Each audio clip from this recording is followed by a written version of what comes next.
Morning बच्चों, आप सभी को a very very good morning. Vijay बेटा खुश रहिए। आप सभी को a very very good morning. Rahul बेटा जल्दी आपको खबर मिल जाएगी।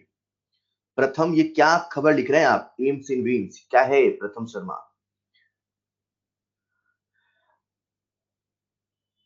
ऐसे कैसे खत्म हो जाएगा बेटा? इतना जल्दी खत्म करना है? चलिए, ओके। जब तक बाकी बच्चे ऑनलाइन आ रहे हैं, तब तक सबसे पहले मैं आपको होमवर्क दे दूं। और आज हम उसी सीक्वेंस को जो कल लास्ट में स्टार्ट किए थे, उसी सीक्वेंस को हम लोग कंटिन्यू करते हैं। मुझे ऐसा पता चला कुछ बच्चों के मैसेज और कॉल से कि आप लोग होमवर्क प्रॉपर ढंग से नहीं कर रहे हैं। बेटा, एक बच्चा मुझसे पूछता है, सर जब हम ऑनलाइन पढ़ते हैं तो हम सबसे ज्यादा फोकस कैसे करें? ये जो आपको होमवर्क मैं अभी दे रहा हूं मॉडिफाई करके, होमवर्क देने का जो तरीका है, ये इसीलिए ऐसा है ताकि आप मैक्सिमम बेनिफिट उठा पाए। अगर आप होमवर्क नहीं करेंगे, अगर आप खुद को नहीं खींचेंगे, तो बेटा नहीं हो पाएगा। मतलब जैसा जितना कहा जाए उतना आपको करना है, वरना बैकलॉग बढ़ता जाएगा, पीछे का बढ़ता जाएगा। Just walk with us. अपनी प्लानिंग मत करिए, हमारे साथ चलिए। मैं जैसा कह रहा हूं वैसा करते चलिए। मैं आपसे डेली कहता हूं, बेटा डेली लेक्चर के शॉर्ट नोट्स बनाओ। मैं गारंटी से कह सकता हूं, आप लोगों का चेहरा नहीं दिख रहा है, मोर देन 50% बच्चे ऐसे होंगे जो अभी भी डेली नोट्स नहीं बना रहे होंगे, डेली शॉर्ट नोट्स नहीं बना रहे होंगे, नहीं बना रहे होंगे। जो आपको होमवर्क दिया जाता है, मैं आपसे कहता हूं कि बेटा आपको होमवर्क अटेम्प्ट करना है, आप अटेम्प्ट नहीं कर रहे होंगे। यार यही तो सीखना है। होता क्या है ना, जो मेडिकल का स्टूडेंट है, मेडिकल का स्टूडेंट नहीं, श्वेतम बेटा, मैं सबकी कॉमन बातें कर रहा हूं। मुझे पता है कुछ बच्चे बहुत अच्छा भी कर रहे हैं, मैं उनकी बातें नहीं कर रहा हूं। हमें सबको लेके चलने वाली बात है। तो जो बच्चे नहीं कर रहे हैं मैं उनको फोकस कर रहा हूं, मैं किसी एक बच्चे को नहीं कर रहा हूं, या जो अच्छा कर रहे हैं उनको नहीं कह रहा हूं। तो आपसे जितना कहा जाए उतना करना है, बस इसे नियम बना लो। जब आप इसे फॉलो करोगे तो आपको देखना बेनिफिट नजर आएगा। मेडिकल के बच्चे का एक डर होता है, एक भय होता है, जैसे ही सवाल में मैथमेटिक्स दिखती है उसको आगे कंसेप्ट गैप शुरू होने लग जाते हैं। तभी तो मैंने आपसे कहा कि बेटा डेली शॉर्ट नोट्स बनाना है। कितने लोग शॉर्ट नोट्स बना रहे हैं daily? Raise your hand, raise your hand. मैं जानना चाहता हूं कितने बच्चे ऐसे हैं जो डेली लेक्चर का शॉर्ट नोट्स बना रहे हैं। आपको मैं डेली होमवर्क में भी लिखता हूं, कितने लोग हैं? सच बताना यार, सच बताना। मैं जानना चाहता हूं कितने लोग वैसे ही हैं जो फॉलो कर रहे हैं। बहुत सारे बच्चे बना रहे हैं, लेकिन बहुत सारे बच्चे नहीं बना रहे हैं। यहां देख पाना पॉसिबल नहीं है। बस आपको मैं यही कहूंगा बेटा, अगर आप सच में पूरा बेनिफिट चाहते हैं तो प्लीज डेली होमवर्क जरूर करते रहें। नेक्स्ट क्लास का जो आपका होमवर्क है, सबसे पहले मैं जिस सीक्वेंस में होमवर्क देता हूं, आपको होमवर्क उसी सीक्वेंस में करना है। नेक्स्ट क्लास का सबसे पहला होमवर्क है बच्चों, आप सबको लेक्चर 5 और लेक्चर 6 रिवाइज करना है। राइट, मतलब कल की क्लास और आज की क्लास को आपको रिवाइज करना है। सबसे पहले आज मैंने आपको 1 से लेके 5 6 तक रिवाइज करने को पहले नहीं बोला। सबसे पहले क्या बोला? लेक्चर 5 लेक्चर 6 को रिवाइज करना है। तो बस इसी सीक्वेंस में करो ना। जब होमवर्क हो जाए तो टिक लगा दो। अपना तो काम यही है, चाहे मॉड्यूल का सवाल हो चाहे होमवर्क का सवाल हो, ये सब कुछ अपने को टिक लगाना है। क्लियर? तो सबसे पहला आपका काम रहेगा रिवाइज लेक्चर 5 लेक्चर 6। और आज मैं इतना इसलिए कह रहा हूं क्योंकि एक दो बच्चों ने मुझसे पूछा और मैंने उनसे कुछ पुराना पूछा, उन्हें नहीं आता। ऐसा नहीं चलेगा।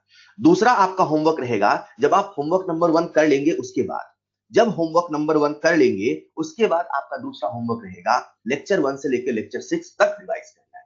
सबसे पहले 5 और 6 रिवाइज करोगे, कल की क्लास आज की क्लास, क्योंकि आज हम बहुत कुछ सीखने वाले हैं। फिर आप 1 से लेकर 6 तक पूरा रिवाइज करोगे। जब ये सारा रिवाइज हो जाएगा फिर आप सवाल अटेम्प्ट करोगे।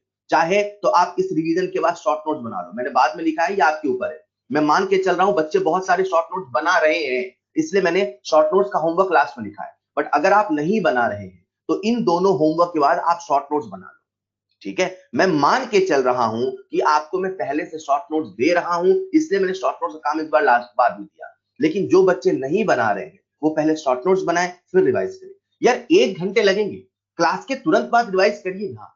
1 घंटे लगेंगे इस पूरे प्रोसेस को, लगेंगे 1 आवर लगेंगे, मैं मान रहा हूं।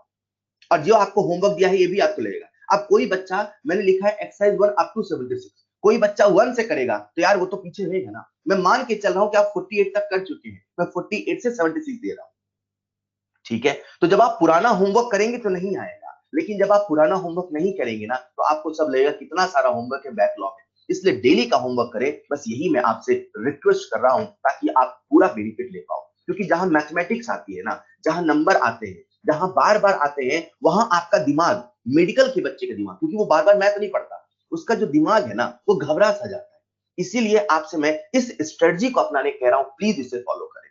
फिर आपको सारे शॉर्ट नोट्स बनाने हैं, ये है आपका नेक्स्ट क्लास का होमवर्क, राइट। अगर कोई बच्चा ये सब कुछ कर लेता है तो उसके बाद आप लोग बिगिनर बॉक्स 3 भी अटेम्प्ट कर लेना, कर सकते हो। तो अगेन ये 1 से लेके 5 तक 100% होमवर्क है।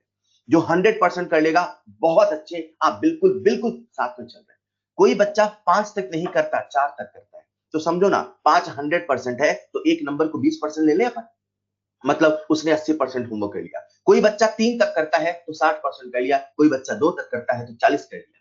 तो आप जितना ज्यादा होमवर्क करेंगे आपको उतना ज्यादा कॉन्फिडेंस आएगा, आपको उतना ज्यादा मजा आएगा। पूरी ताकत से पढ़ो, पूरी क्षमता से पढ़ो, जो करते आए हो वही करते रहोगे तो वही होता आएगा जो होता आया है। जितनी आपकी मैक्सिमम कैपेसिटी है पूरी कैपेसिटी से पढ़े, बस यही आज का विचार है। चलिए शुरू करते हैं हमारा आज का लेक्चर। आज के होमवर्क में मैंने कुछ पुराना रिवीजन नहीं दिया है, क्योंकि मैं मान के चल रहा हूं कि आप दिवाली के हॉलीडेज में रिवीजन दिए हैं। मैंने पहले आपको रिवीजन का होमवर्क दिया था। जो मैं होमवर्क दे रहा हूं मैं मान के चल रहा हूं आप उसे फॉलो कर रहे हैं, उसके हिसाब से मैं आपको होमवर्क देता हूं, राइट। तो आज रिवीजन का होमवर्क नहीं है। मैंने पहले कहा था इस सप्ताह हमें आयोनिक पे पूरा ताकत लगाना है, ये सप्ताह आयोनिक के नाम करना है, तो आयोनिक आयोनिक ही चलना है, ठीक है बच्चों। तो चलिए शुरू करते हैं हमारी आज की क्लास। लास्ट क्लास में बच्चों में आपसे आप सबका ध्यान चाहिए, अगले 20 मिनट तक थ्योरी है। एक एक पॉइंट को ध्यान से सुनना। कुछ सवाल आपके बीच में मन में आएंगे, जैसे ही मैं आगे बढ़ूंगा वो सवाल क्लियर हो जाएंगे, बट लिसन केयरफुली। जब मैं कहूं लिसन केयरफुली तो लिसन केयरफुली। बच्चों कल हमने शुरू किया था solubility and solubility product, right. मैंने कल आपके दिमाग में कंसेप्ट बैठा दिया था कि जो सॉल्युबिलिटी होता है यूं ही घुलना नहीं होता, यूं ही घुलना डिसॉल्व होना होता है। सॉल्युबिलिटी और डिसॉल्व होने में एक डिफरेंस होता है। सॉल्युबिलिटी केवल सैचुरेटेड सॉल्यूशन के लिए डिफाइन होता है, सॉल्युबिलिटी केवल इक्विलिब्रियम पर डिफाइन होता है। ये सारी बातें मैंने कल आपको बता दी थी। मैंने कहा था जब कभी कोई सॉल्ट डिसॉल्व होता है तो गिवन सॉल्वेंट में उसका कितना मैक्सिमम अमाउंट डिसॉल्व हो सकता है, यही उसकी सॉल्युबिलिटी है। कहीं ना कहीं सॉल्युबिलिटी भी डिसॉल्व होना ही है, बस फर्क इतना है वो मैक्सिमम डिसॉल्व होना है। मतलब मैक्सिमम कितना डिसॉल्व हुआ। अगर कभी सवाल में इस प्रकार की लैंग्वेज का प्रयोग करे तो आप समझ जाना अरे वो सॉल्युबिलिटी की ही बात कर रहा है। किसी गिवन सॉल्वेंट में किसी गिवन टेम्परेचर पर किसी सॉल्यूट का कितना मैक्सिमम अमाउंट डिसॉल्व होता है, यही उस सॉल्ट का सॉल्युबिलिटी होता है। सॉल्युबिलिटी सॉल्ट के लिए डिफाइन है, सॉल्युबिलिटी किसी आयन के लिए डिफाइन नहीं है। ये जो सॉल्युबिलिटी वर्ड होता है हम लोग किसी सॉल्ट के लिए इस्तेमाल करते हैं कि फला सॉल्ट कितना सॉल्युबल है, फला सॉल्ट कितना घुल गया है। जो सॉल्युबिलिटी वर्ड है उसके साथ जो सबसे खास टर्म है वो है इक्विलिब्रियम, और जैसे ही इक्विलिब्रियम लगता है वैसे ही सारा किस्सा इक्विलिब्रियम का अप्लाई होने लगता है। ये जो सॉल्युबिलिटी है किसी सॉल्ट के लिए इस्तेमाल होती है। जो सॉल्युबिलिटी है वो हमें कभी मोल पर लीटर तो हमें कभी कभी मोल पर लीटर तो कभी ग्राम पर लीटर में गिवन होती है। सर ये मोल पर लीटर क्या है? सॉल्युबिलिटी है। सर ये एस क्या है? सॉल्युबिलिटी है। सॉल्युबिलिटी किसकी है? किसी सॉल्ट की। सर इसे हम फील कैसे करें? बच्चों इसे आप फील ऐसे कर सकते हैं, मान लीजिए हमने कोई सॉल्ट लिया, ठीक है, हमने एक सॉल्ट लिया और जो सॉल्ट था उसका हमने 20 ग्राम लिया। बोले ठीक है। जैसे ही सॉल्ट का हमने 20 ग्राम लिया उसे वाटर में ऐड किया। जैसे ही सॉल्ट को हमने वाटर में ऐड किया तो 20 ग्राम में से लेट से 5 ग्राम सॉल्ट डिसॉल्व हो गए। 5 ग्राम सॉल्ट डिसॉल्व हो गए। अहम बात यह नहीं थी, 5 ग्राम डिसॉल्व हुए और साथ में उस कंटेनर के नीचे 15 ग्राम जम गए, 15 ग्राम प्रेसिपिटेट हो गए। तो हम समझ गए कि उस गिवन सॉल्वेंट में जो maximum amount of solute dissolve होता है उस पर्टिकुलर सॉल्ट का वो कितना है? 5 ग्राम। मतलब उस गिवन टेम्परेचर पर उस गिवन सॉल्वेंट के लिए उस गिवन कंडीशन पर वो जो सॉल्ट है उसकी सॉल्युबिलिटी है 5 ग्राम।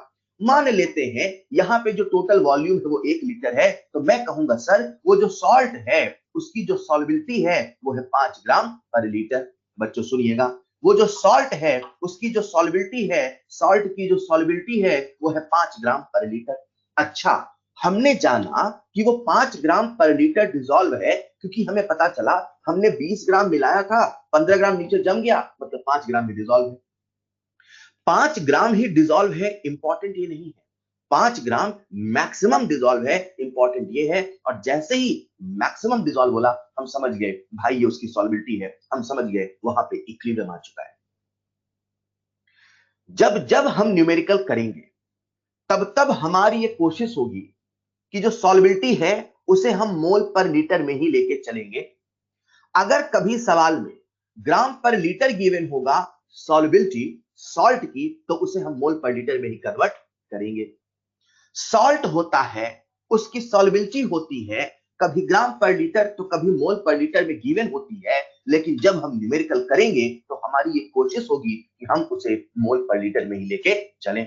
बड़ी आसान सी बात है। आपको सॉल्ट की सॉल्युबिलिटी दे रखी है 5 ग्राम पर लीटर, लेट्स से, तो आपसे कोई बोला कि भैया इसे मोल पर लीटर में कन्वर्ट करें, तो मोल पर लीटर में कन्वर्ट करने के लिए आप इसे मॉलिक्यूलर वेट से डिवाइड कर देंगे। अरे नंबर ऑफ मोल का फॉर्मूला होता है ना, weight in grams upon molecular weight. तो मान लो अपने को वेट गिवन है, उसे मोल में कन्वर्ट करना है, तो मॉलिक्यूलर वेट से डिवाइड करेंगे, अपने पास सॉल्ट की सॉल्युबिलिटी आ जाएगी मोल पर लीटर में। ठीक है, इसी चीज को अब मैं ऐसे समझाता हूं, सुनिएगा बच्चों। मान लीजिए हमारे पास एक कंटेनर है, राइट। ये जो कंटेनर है इसमें पानी भरा हुआ है, वाटर भरा हुआ है, और हमने इसमें सॉल्ट मिलाया। ऐसा समझो अभी हम लोग जब ओस्टोअल डाइल्यूशन लॉ की बात कर रहे थे तो वहां एक टर्म बोल रहे थे इलेक्ट्रोलाइट। इसे उसी से रिलेट करते हैं। जैसे वहां इलेक्ट्रोलाइट होता था, एक इलेक्ट्रोलाइट स्ट्रांग होता था तो कुछ इलेक्ट्रोलाइट वीक होते थे। तो वैसा ही यहां पे सोचो, जो सॉल्ट होते हैं उनकी जो सॉल्युबिलिटी है उसके बेसिस पे हम सॉल्ट को दो तरीके से क्लासिफाई कर लेते हैं। एक हाईली सॉल्युबल होता है, एक स्पैरिंगली सॉल्युबल होता है। The word I am using here is sparingly soluble. Sparingly soluble का मतलब होता है ऐसे सॉल्ट जिनकी सॉल्युबिलिटी बहुत कम है, जिनकी सॉल्युबिलिटी बहुत कम है, जिनकी सॉल्युबिलिटी बहुत कम है, सॉल्युबिलिटी वेरी वेरी लेस। इसे आप ऐसे रिलेट कर सकते हो, जैसे वहां इलेक्ट्रोलाइट होता था तो एक इलेक्ट्रोलाइट स्ट्रांग होता था तो एक इलेक्ट्रोलाइट वीक होता था। जो स्ट्रांग होता था उसका अल्फा 1 के करीब होता था, जो वीक होता था उसका alpha very very less than 1 होता था। ऐसे ही रिलेट करो कि अपने पास दो तरह के सॉल्ट हैं, या तो वो हाईली सॉल्युबल है या तो वो स्पैरिंगली सॉल्युबल है। अगर वो हाईली सॉल्युबल है, कहने का मतलब ये है कि जितना मिलाओगे वो सारा का सारा डिसॉल्व हो जाएगा, वो सारा का सारा सॉल्युबल हो जाएगा। हेलो, लेकिन अगर वो स्पैरिंगली सॉल्युबल है तो जितना मिलाओगे उतना सॉल्युबल नहीं होगा। मान लो आपने उस सॉल्ट का 100 ग्राम मिलाया बच्चों, कितना मिलाया 100 ग्राम। तो अगर आप उस सॉल्ट का 100 ग्राम मिला रहे हो, अगर आप उस सॉल्ट का लेट्स से कुछ मोल मिला रहे हो, तो जितना मिला रहे हो उतना डिसॉल्व नहीं होगा क्योंकि वो जो सॉल्ट है वो स्पैरिंगली सॉल्युबल है। क्लियर? तो हम क्या करते हैं, एक एक केस बना लेते हैं। सबसे पहले हम बात कर लेते हैं केस 1 की। मान लीजिए हाईली सॉल्युबल है, तो हमारे पास पानी था, इस पानी में हमने सॉल्ट को मिलाया। वो जो सॉल्ट है लेट्स से AB है। कौन है? AB है। चलो सॉल्ट का नाम बदल देते हैं ताकि दोनों में अलग अलग दिखे। एक बार XY ले लेते हैं, एक बार AB लेते हैं। ये सॉल्ट XY है। जैसे ही मैंने XY को पानी में मिलाया तो XY सॉलिड है बच्चों। क्लियर? अब XY पानी में जाके टूटेगा तो वो अपने आयन में टूटेगा, X plus Y minus ion. ये हो जाएगा X प्लस एक्वस, ये हो जाएगा Y माइनस एक्वस। सुनना ध्यान से, जैसे ही हमने सॉल्ट को मिलाया, सॉल्ट अंदर गया, सॉल्ट अंदर पहले घुला। सबसे पहले सॉल्युबल होता है, उसके बाद आयोनाइजेशन होता है। सबसे पहले सॉल्युबल होता है और फिर उसके बाद आयोनाइजेशन होता है। ये जो सॉल्ट है क्योंकि हाईली सॉल्युबल है तो जितना आप मिलाओगे वो सारा का सारा घुल जाएगा। समझिए, पानी में आपने नमक को मिलाया, पानी में आपने नमक, ये पानी है, ये बॉटल ट्रांसपेरेंट नहीं है। पानी में आपने नमक को मिलाया, नमक आपने 10 ग्राम लिया और 10 ग्राम जैसे ही मिलाया जाके अंदर घुल गया। जब नमक पानी में घुल जाता है और मैं आपको उस नमकीन पानी को दिखा के पूछूं कि बताओ बेटा इसमें नमक घुला है कि शक्कर घुला है, आप पानी को देख के नहीं बता सकते हो इसमें नमक या शक्कर है, वो तो टेस्ट करके पता चलता है नमक है। मेरा कहने का मतलब क्या समझिएगा, जब कभी हम किसी सॉल्ट को वाटर में डिसॉल्व करते हैं, डिसॉल्व करके हम लोग सॉल्यूशन बनाते हैं, वो जो सॉल्यूशन बनता है उसका फेज एक होता है। नमक पहले सॉलिड था, घुलने के बाद सॉलिड है, लेकिन हमें जो नजर आता है वो पूरा का पूरा एक ही फेज लिक्विड नजर आता है। इसीलिए कहा जाता है कि सॉल्ट का जो फिजिकल स्टेट है वो सॉलिड था, सॉलिड है, सॉलिड रहेगा, लेकिन जो फेज है, मैंने आपको इक्विलिब्रियम में फेज और फिजिकल स्टेट में अंतर बताया था, लेकिन जो उसका फेज है वो फेज अब लिक्विड ही है। ऐसा सोचो कि सॉल्ट को जैसे हमने पानी मिलाया वो पानी के रंग में रंग गया, हमने जब पूरे सॉल्यूशन को देखा तो हमें एक ही रंग नजर आया, हमें सब का सब पानी नजर आया। जो नजर आया, जो फेज नजर आया वो कौन था? लिक्विड। मतलब अगर हमने सॉल्ट को पानी में मिलाया तो सबसे पहले सॉल्ट घुल गया, क्योंकि ये सॉल्ट हाईली सॉल्युबल था, ये पूरा का पूरा घुल गया। और जब कोई घुलता है, जब कोई घुलता है उसका जो फेज है वो उसी फेज में होता है जिसमें घुलता है। मतलब नमक को हमने पानी में घोला तो नमक जैसे ही पानी में घुला उसी के रंग में रंग गया, उसी के फेज में ढल गया, हमें जो पूरा सिस्टम नजर आया वो तो लिक्विड ही नजर आया। मतलब सॉलिड जो सॉल्ट था उसका फेज क्या है? लिक्विड। लिक्विड जो लिक्विड था उसका फेज क्या है? लिक्विड। इसीलिए जब कभी कोई सॉल्ट घुलता है, हेलो हेलो, घुलता है तो हम उसे लिखते हैं एक्स एक्वस।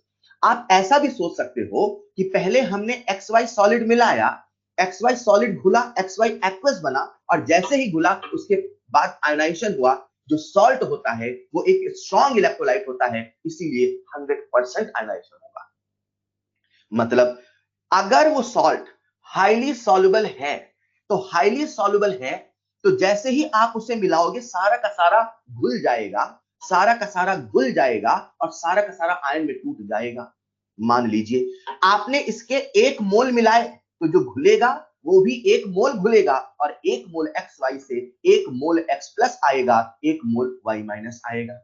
बच्चों मेरी बात को समझिए, अगर वो हाईली सॉल्युबल होता तो ऐसा ही होता, देखने में कुछ ऐसा है जैसा स्ट्रॉन्ग इलेक्ट्रोलाइट का डिसोसिएशन है। मान लो मैंने सॉल्ट नहीं बोला होता, मैंने स्ट्रॉन्ग इलेक्ट्रोलाइट ए बी बोला होता, तब भी तो आपने यही कहा होता सर ए बी जाएगा, A plus plus B minus में टूटेगा, सर एक्स वाई जाएगा, X plus B Y minus में टूटेगा। क्लियर? अगर वो हाईली सॉल्युबल सॉल्ट है तो पूरा का पूरा घुलेगा, पूरा का पूरा आयन में टूटेगा, यहां पे कोई इक्विलिब्रियम नहीं आएगा। बच्चों गौर करिएगा, यहां पे कोई इक्विलिब्रियम नहीं आएगा। लेकिन अगर वो स्पेरिंगली सॉल्युबल सॉल्ट होता, मतलब ये रहा हमारा केस 2, राइट, ये है हमारा केस 2। अगर वो स्पेरिंगली सॉल्युबल सॉल्ट होता तो मान लेते हैं जो स्पेरिंगली सॉल्युबल सॉल्ट है वो है एबी। मैंने जैसे ही सॉल्ट को मिलाया होता तो एबी सॉलिड पानी में आया होता, पर ये इस सॉल्ट का नेचर है कि जितना मिलाते हो उतना घुलता नहीं है। हमने मान लो कुछ अमाउंट मिलाया, जैसे ही इसको पानी में मिलाया उसमें से कुछ अमाउंट घुल गया, जो घुलेगा वो पानी के रंग में रंगेगा, उसका फेज वही होगा जो पानी का फेज होगा, बोले तो लिक्विड। सॉल्ट मिलाया कैसा था? सॉलिड। घुल गया तो कैसा हो गया? एक्वस, क्योंकि पानी के रंग में रंग गया, पानी के फेज में ही उसका फेज हो गया। हमने मिलाया था लेट से 10 मोल, चलो मैं बोल देता हूं 100 मोल, चलो मैं बोल देता हूं 1000 मोल, ताकि मैं आपको फील करा पाऊं स्पेरिंगली का मतलब क्या है। हमने मिलाया था 1000 मोल, भैया 1 मोल नहीं, 2 मोल नहीं, 1000 मोल मिलाया। ऐसे ही इस सॉल्ट का हमने 1000 मोल मिलाया, इस 1000 मोल में से मात्र 1 मोल घुला। कितना मोल घुला? 1 मोल। कितना मोल लिया था? 1000 मोल। कितना मोल घुला है? 1 मोल। तो ए बी एक्वस में कौन है? 1 मोल। हेलो, ये जो 1 मोल है ये घुला नहीं है, ये जो 1 मोल है ये मैक्सिमम घुला है। अरे सर, अगर ये मैक्सिमम घुला है मतलब यही तो इसकी सॉल्युबिलिटी है। क्या बच्चों फील कर पा रहे हो? कितना घुला है? 1 मोल। मैक्सिमम घुला है कि अभी और घुलेगा? सर अब और नहीं घुलेगा। हमें कैसे पता चला अब और नहीं घुलेगा? सर वैसे ही 20 ग्राम मिलाया था तो 5 ग्राम घुल गया, 15 ग्राम नीचे बैठ गया। हमने देखा कि नीचे 9999 मोल प्रेसिपिटेटेड है, तो समझ गए कि मैक्सिमम 1 मोल ही घुला है। 1 मोल घुला है मतलब इसकी जो सॉल्युबिलिटी है बच्चों वो 1 मोल प्रति लीटर ही तो है। मान लेते हैं जहां घोल रहे 1 लीटर है। बच्चों सुनिएगा, कितना मिलाया 1000, कितना घुला 1 मोल। 1 मोल 1 लीटर में ही घुला, राइट। लेकिन जितना घुला वो सारा का सारा टूटेगा तो वो A प्लस एक्वस बनाएगा, साथ में B माइनस एक्वस भी बनाएगा। घुला कितना 1 मोल, टूटा कितना A plus B minus. Listen carefully, अगर वो सॉल्ट है तो जितना सॉल्युबल होगा उतना का उतना आयोनाइज होगा, ये बात पक्की है। हाँ, अगर हाईली सॉल्युबल होता तो जितना मिलाया था पूरा का पूरा टूट जाता। स्पेरिंगली सॉल्युबल है तो जितना मिलाया उतना नहीं टूटेगा, लेकिन जितना घुला उतना जरूर टूटेगा। मतलब सॉल्ट स्ट्रॉन्ग इलेक्ट्रोलाइट था, है, रहेगा, लेकिन जो सॉल्ट ज्यादा घुला वो उतना पूरा का पूरा टूटेगा। जो सॉल्ट कम घुला वो कम घुलेगा, लेकिन जितना घुलेगा उतना पूरा टूटेगा। बच्चों, अक्सर बच्चों को डाउट आता है, सर जब सॉल्ट स्पेरिंगली सॉल्युबल है तो उसे हम स्ट्रॉन्ग इलेक्ट्रोलाइट क्यों कह रहे हैं? बेटा दिमाग में क्लियर करो, इलेक्ट्रोलाइट टूटने से कहा गया है, घुलने से नहीं कहा गया है। स्पेरिंगली सॉल्युबल है कि हाईली सॉल्युबल है, ये उसकी सॉल्युबिलिटी की बात हो रही है, ये उसके डिसॉल्व होने की बात हो रही है। कोई ज्यादा सॉल्युबल है, कोई कम सॉल्युबल है, इसका मतलब ये नहीं वो स्ट्रॉन्ग इलेक्ट्रोलाइट है कि वीक इलेक्ट्रोलाइट। सॉल्ट कोई हाईली सॉल्युबल होगा, कोई वीक सॉल्युबल होगा, कोई स्पेरिंगली सॉल्युबल होगा, लेकिन एक बात पक्की है, जितना घुलेगा पूरा का पूरा टूटेगा। क्योंकि हमने 1000 मोल मिलाया था, केवल 1 मोल ही टूटा है। तो बच्चों मैं इसे ऐसे कह देता हूं, नीचे ही लिख रहा हूं ताकि आपको समझ में आए। मैं इसे ऐसे लिख देता हूं AB सॉलिड, सुनना ध्यान से, AB सॉलिड कितना मिलाया था 1000 मोल, लेकिन कितना घुला है 1 मोल। बेटा ये जो सॉल्ट है वो AB टाइप का है, मतलब एक AB से एक A प्लस आएगा, एक B माइनस आएगा। मतलब AB से अगर 1 मोल घुला है तो इसका 1 मोल आएगा, इसका 1 मोल आएगा, बोलो हाँ या ना। मतलब मैं इस रिएक्शन को ऐसे लिख रहा हूं, AB सॉलिड से बना A plus aqueous plus B minus aqueous. 1000 मोल मिलाया लेकिन केवल 1 मोल ही आयन आया, तो हम ऐसा कह सकते हैं सर यहां पे जो इसकी सॉल्युबिलिटी है वो 1 मोल है, और यही इसकी मैक्सिमम सॉल्युबिलिटी है, यही इसकी मैक्सिमम सॉल्युबल होने की कैपेसिटी है। यहां पे इक्विलिब्रियम आ गया। आप याद रखिएगा, जो इक्विलिब्रियम आता है वो स्पेरिंगली सॉल्युबल सॉल्ट की सिचुएशन में आता है। ऐसा सोचो, हम 1000 मोल लेके चल रहे थे, केवल 1 मोल ही घुला, तो ऐसा बोल सकते हो कुछ घुल रहा है, कुछ फिर से प्रेसिपिटेट हो रहा है। इसे ऐसे फील करो बच्चों।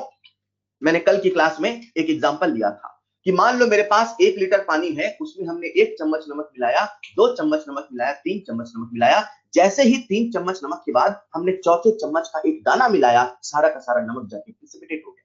बच्चों सुनिएगा, पहला चम्मच घुल गया, दूसरा चम्मच घुल गया, तीसरा चम्मच घुल गया। जैसे ही आपने चौथा चम्मच मिलाया तो चौथा चम्मच जाके नीचे बैठ गया। तो बच्चों को लगता है अरे साहब उसमें 3 चम्मच घुला था, चौथा चम्मच जाके नीचे प्रेसिपिटेट हो गया। सच में वो जो चौथा चम्मच था वो प्रेसिपिटेट नहीं हुआ। जैसे ही आपने चौथा चम्मच मिलाया उसमें से कुछ घुला, तो जो ऑलरेडी घुला हुआ था वो उसको कंपनसेट करने के लिए नीचे बैठ गया। तो आपने जो मिलाया कुछ घुला और जो घुला था वो नीचे बैठ गया। तो एक्चुअल में होता क्या है, वहां पे एक इक्विलिब्रियम होता है, वहां पे एक इक्विलिब्रियम होता है। तो अपने को तो ऐसे याद रखना है कि जो भी स्पेरिंगली सॉल्युबल सॉल्ट होता है, जब हम उसको पानी में मिलाते हैं तो उसके सॉल्युबिलिटी और आयनाइजेशन में एक इक्विलिब्रियम होता है, जिसको रिएक्शन में हम कुछ ऐसे लिखते हैं, कुछ ऐसे लिखते हैं। AB सॉलिड कितना लेके चल रहे थे 1000, लेकिन A प्लस कितना मिलेगा 1 मोल, B माइनस कितना मिलेगा 1 मोल। साहब इतना ही क्यों मिला? क्योंकि इतना ही घुला, क्योंकि इतना ही घुला। क्लियर? तो इसकी जो सॉल्युबिलिटी है वो इतनी ही है। ये समझने का मतलब है कि हमने इसको समझा, जब उसमें मैक्सिमम डिसॉल्व होगा वो इतना ही होगा for a constant temperature for a given solvent. Clear? तो यहां तक आपको दो बातें क्लियर होनी चाहिए कि अगर हाईली सॉल्युबल होगा तो वैसा ही होगा जैसा कि स्ट्रॉन्ग इलेक्ट्रोलाइट, अगर स्पेरिंगली सॉल्युबल होगा तो वैसा ही होगा जैसा कि वीक इलेक्ट्रोलाइट। मैंने आपको एक सरल एग्जांपल से समझाया, 1 मोल 1 मोल। ऐसा हमेशा नहीं होगा, इसको ऐसे समझते हैं बच्चों। मान लीजिए ये जो सॉल्ट मैंने आपके सामने लिखा, कुछ ऐसे लिखा, AB solid is in equilibrium with A plus aqueous plus B minus aqueous. Clear? अब इसके जीवन में इक्विलिब्रियम आ चुका है। AB सॉलिड मतलब AB सॉल्ट, मान लेते हैं AB सॉल्ट की जो सॉल्युबिलिटी है, मान लेते हैं AB सॉल्ट की जो सॉल्युबिलिटी है वो है S मोल पर लीटर। इसकी सॉल्युबिलिटी कितनी है? S mole per litre. कितना मिलाया फर्क इससे नहीं पड़ेगा, घुला कितना, मैक्सिमम कितना घुला साहब S मोल पर लीटर। मतलब कितना घुला S मोल पर लीटर। तो A प्लस कितना आएगा साहब S, B कितना आएगा S, S ही तो आएगा ना। AB का एक मॉलिक्यूल एक A प्लस एक B माइनस देता है, तो अगर S घुला तो इसका भी S आएगा, इसका भी S आएगा। बच्चों सुनिएगा, ये S है क्या? सर ये जो S है, लिसन केयरफुली, ये जो S है ये कंसंट्रेशन ऑफ A प्लस है। A प्लस कौन है? आयन है। आयन की कंसंट्रेशन कितनी है? S। कहां पे है? सर ये सैचुरेशन पे है। सैचुरेशन पे है कहने का मतलब इक्विलिब्रियम पर है, कहने का मतलब यही तो सॉल्युबिलिटी है ना भैया। पर सर सॉल्युबिलिटी तो सॉल्ट की होती है। जी हाँ, सॉल्युबिलिटी सॉल्ट की होती है, सॉल्युबिलिटी कभी आयन की नहीं होती है। मजे की बात है क्योंकि ये सॉल्ट AB टाइप का है, तो अगर इसकी सॉल्युबिलिटी S है तो A प्लस की भी कंसंट्रेशन कितनी है? S। What is the concentration of A plus? S. What is the concentration of B minus? S. ये कहां की कंसंट्रेशन है? सर सैचुरेशन की। क्या सैचुरेशन पे इक्विलिब्रियम आता है? जी हां सर आता है। क्या यही उसका सॉल्युबिलिटी है? जी हां सर यही उसका सॉल्युबिलिटी है। क्या यही सॉल्ट की सॉल्युबिलिटी है? जी हां यही सॉल्ट की सॉल्युबिलिटी है। सॉल्युबिलिटी सॉल्ट की होती है, किसी आयन की नहीं होती है। सॉल्यूशन में आयन की कंसंट्रेशन होती है और यही हमारा खेल होता है। अगर ये AB सॉल्ट जो कि स्पेरिंगली सॉल्युबल है, तभी इक्विलिब्रियम है। जो कि स्पेरिंगली सॉल्युबल है, जिसकी सॉल्युबिलिटी बहुत बहुत कम है, उसके आयंस और उसके बीच में एक इक्विलिब्रियम आ चुका है, तो यहां पे आयंस की जो कंसंट्रेशन होगी, जो सैचुरेशन की कंसंट्रेशन होगी, वो वही होगी जितनी की उसकी सॉल्युबिलिटी होगी। मतलब ये S मोल पर लीटर, ये S मोल पर लीटर। बच्चा एक बड़े ध्यान से सुन रहा था, उसने मुझसे पूछा सर अगर ये सॉल्ट AB नहीं होता, सर अगर ये सॉल्ट AXBY होता तब क्या होता? मैंने कहा तब ये जैसे टूटता वैसे कंसंट्रेशन आता। तो थोड़ा सा फील करते हैं बच्चों, अगर ये सॉल्ट AXBY टाइप का होता तब हम देखते हैं कितना कितना सॉल्युबिलिटी होता। सर अगर ये सॉल्ट AXBY टाइप का होता तो इसका डिसोसिएशन होता XAY positive plus YB X negative. ये तो लिख लेते हो ना आप लोग यार। ये ऐसा है बच्चों, A है B है, तो मान लो इसकी वैलेंसी Y है, इसकी वैलेंसी X है, तभी तो क्रॉस मल्टीप्लाई करते हैं। तो A पे चार्ज कितना आएगा? ठीक है, X है, कितना टूटेगा? XA। यहां पे चार्ज कितना आएगा? Y। B पे चार्ज कितना आएगा? X। तो अपन ने क्या लिख लिया? XAY plus plus YB X minus. Listen carefully, AXBY, आपका ध्यान चाहिए यहां पे, AXBY की सॉल्युबिलिटी है S। हेलो हेलो, सॉल्युबिलिटी किसकी है? सर सॉल्ट की। सॉल्ट का नाम क्या है? AXBY। Solubility of AXBY is equal to S mole per litre. AXBY की सॉल्युबिलिटी क्या है साहब? S mole per litre. मेरा सवाल है अगर इसकी सॉल्युबिलिटी S है तो बताओ A प्लस कितना है, बताओ B X माइनस कितना है। इसे आप ऐसे समझो, कैल्शियम क्लोराइड है, तो कैल्शियम क्लोराइड जब आएगा, या कैल्शियम हाइड्रोक्साइड है, जब कैल्शियम हाइड्रोक्साइड टूटेगा तो उससे एक कैल्शियम 2 प्लस बनेगा, उससे 2 हाइड्रोक्साइड आयन बनेगा नहीं बनेगा? बनेगा। अगर मैंने कहा इस सॉल्ट की सॉल्युबिलिटी है 1, मतलब इस सॉल्ट की सॉल्युबिलिटी है 1 मोल पर लीटर। सॉल्युबिलिटी सॉल्ट की होती है, सॉल्युबिलिटी आयन की नहीं होती। हाँ, सॉल्युबिलिटी से आयन की कंसंट्रेशन निकाली जाती है। अगर कैल्शियम हाइड्रोक्साइड की सॉल्युबिलिटी है 1, मतलब कैल्शियम 2 प्लस कितना आएगा? सर 1। हाइड्रोक्साइड आयन कितना आएगा? सर 2। सर क्यों 2? अरे यार, एक एक कैल्शियम हाइड्रोक्साइड दो दो हाइड्रोक्साइड आयन देगा कि नहीं देगा? मतलब अपने को समझना पड़ेगा कि सॉल्ट की सॉल्युबिलिटी जितनी है, सॉल्ट की सॉल्युबिलिटी जितनी है, बच्चों सुनते रहना, सॉल्ट की सॉल्युबिलिटी जितनी है, आयन की कंसंट्रेशन इस स्टोइचियोमेट्रिक के प्रोपोर्शनेट आएगी। मतलब अगर इसकी सॉल्युबिलिटी S है तो इसकी जो कंसंट्रेशन है वो कितनी होगी? X into S। सोचो ऐसा और आसानी से, अगर यहां X नहीं होता, यहां Y नहीं होता, सिंपल A होता, सिंपल B होता, तो इसकी सॉल्युबिलिटी S और S होती कि नहीं होती? अगर यहां X आ गया, अगर यहां Y आ गया, तो बेटा ये XS और YS भी तो होगा। वही वाली बात है कि अगर कैल्शियम हाइड्रोक्साइड होता तो उससे एक कैल्शियम 2 हाइड्रोक्साइड आयन आता, तो ये जो आयन है इसका जो कंसंट्रेशन होगा वो एक्सेस होगा, YS होगा। लिसन केयरफुली, ये एक्सेस है क्या सर? ये AY प्लस आयन की कंसंट्रेशन है। What is the concentration of cation? X into S. What is the concentration of anion at equilibrium at saturation? Sir, Y into S. हमने ion की concentration को सॉल्बिलिटी के form में लिख दिया। जब हम पहले बात किया करते थे स्ट्रॉन्ग इलेक्ट्रोलाइट की, वीक इलेक्ट्रोलाइट की, तो हम यहीं पे क्या लिखा करते थे? C alpha. हेलो, आज हम कंसंट्रेशन की बात नहीं कर रहे, आज हम एक नया टर्म लेके आए हैं, सॉल्बिलिटी, क्योंकि जितना हम सॉल्ट मिलाते हैं सारा का सारा नहीं घुलता है। यहां पे हमने सॉल्बिलिटी के फॉर्म में इस आयन की कंसंट्रेशन को लिख दिया। सवाल अब कुछ ऐसा है, एक रिएक्शन इक्विलिब्रियम पर है, एक रिएक्शन इक्विलिब्रियम पर है, हमें इक्विलिब्रियम पर आयन की कंसंट्रेशन पता है। अरे सर, अगर वो इक्विलिब्रियम पर है, आपको आयन की कंसंट्रेशन पता है, तो सर इक्विलिब्रियम कांस्टेंट का एक्सप्रेशन लिख डालो ना।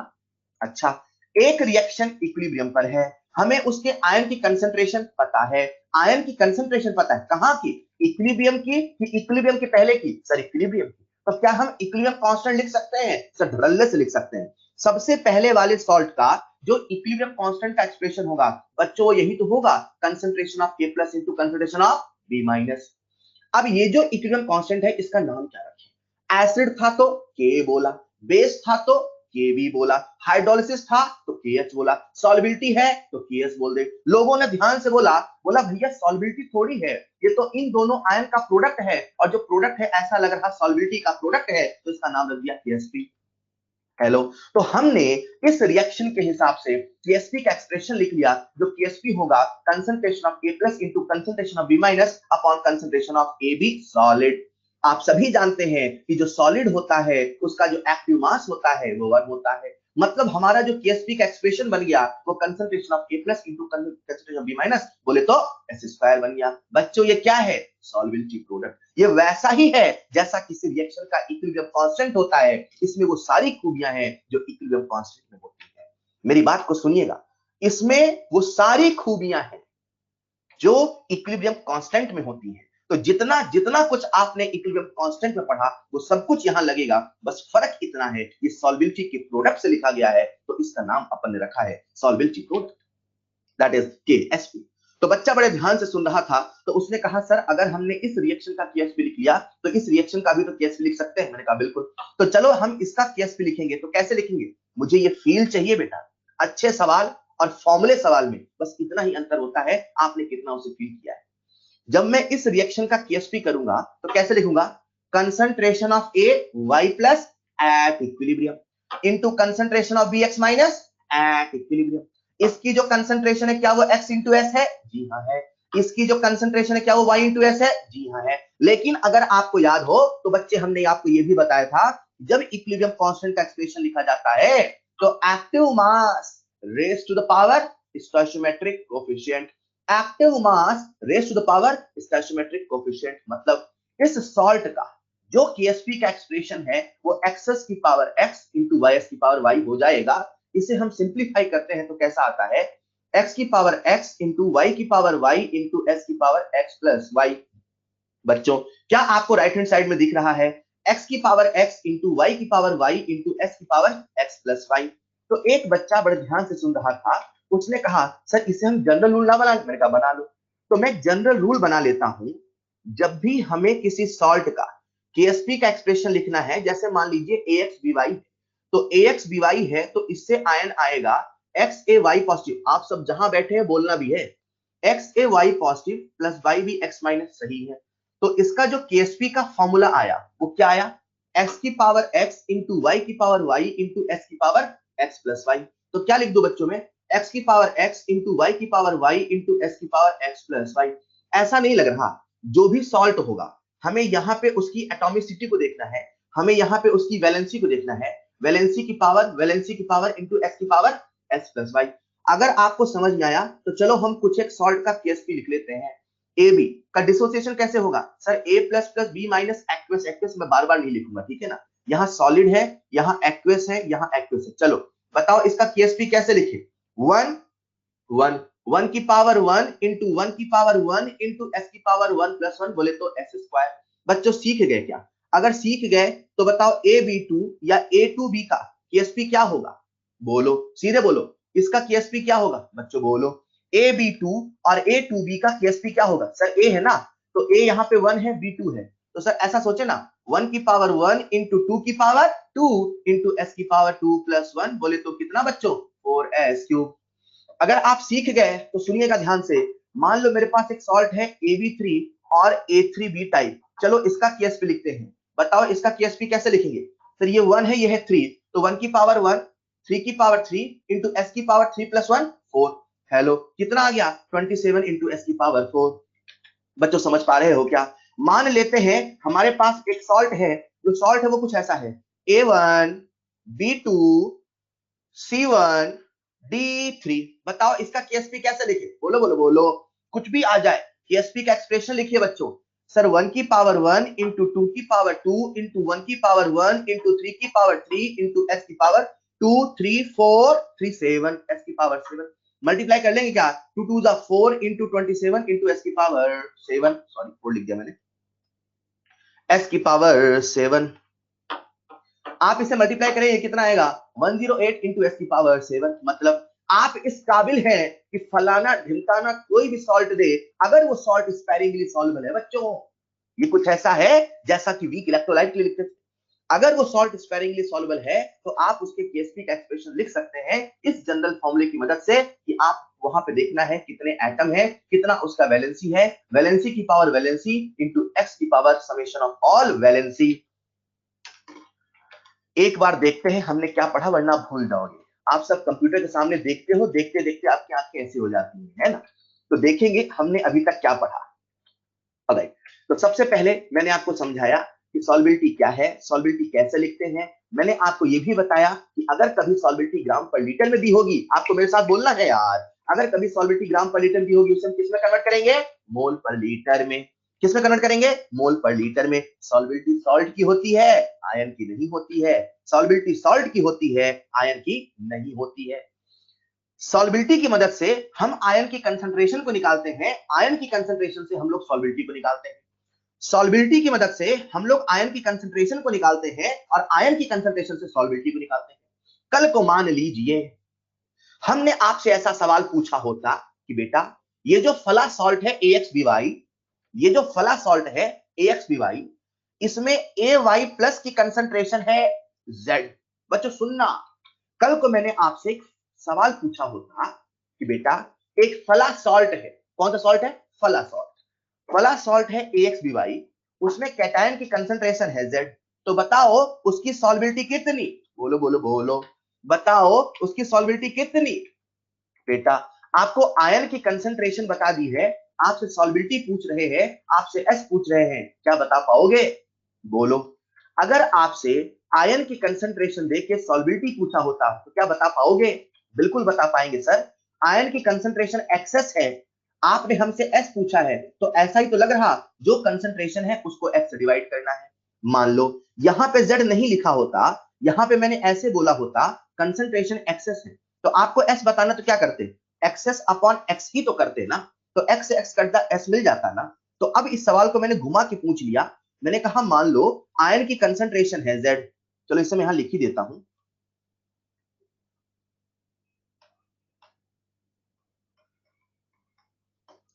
मान लो AY प्लस की कंसंट्रेशन है Z और आपसे मैंने पूछा है S, तो क्या करोगे, जो उस आयन की कंसंट्रेशन है, concentration of ion upon stoichiometry, concentration of ion upon stoichiometry, ion की कंसंट्रेशन कितनी है Z अपॉन X, ये क्या है सर, ये उसकी सॉल्बिलिटी है। बच्चों सुनना, यही पूरा न्यूमेरिकल का खेल है, सॉल्बिलिटी से कंसंट्रेशन, कंसंट्रेशन से सॉल्बिलिटी, कभी देगा आयन की कंसंट्रेशन उससे सॉल्बिलिटी, कभी देगा सॉल्बिलिटी तो उससे आयन की कंसंट्रेशन, आयन की कंसंट्रेशन से केएसपी, केएसपी का मतलब है सॉल्बिलिटी प्रोडक्ट, और ये ऐसा ही होता है जैसा कि इक्विलिब्रियम कांस्टेंट होता है। बच्चों क्या आप सुन रहे थे, एक बच्चा बड़े ध्यान से सुन रहा था, उसने मुझसे पूछा, सर यार ये जो सॉल्वेबिलिटी होता है, मैंने कहा हाँ, ये तो साहब मैक्सिमम होता है, ये होता है। मैंने कहा हाँ।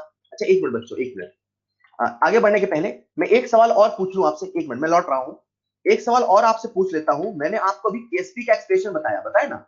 अब केएसपी के एक्सप्रेशन में दो सॉल्ट अक्सर आपको कंफ्यूज करते हैं, उनकी बात कर लेते हैं। एक सॉल्ट है मर्क्यूरस और एक सॉल्ट है मर्क्यूरी। सब लोग सुनिएगा ध्यान से।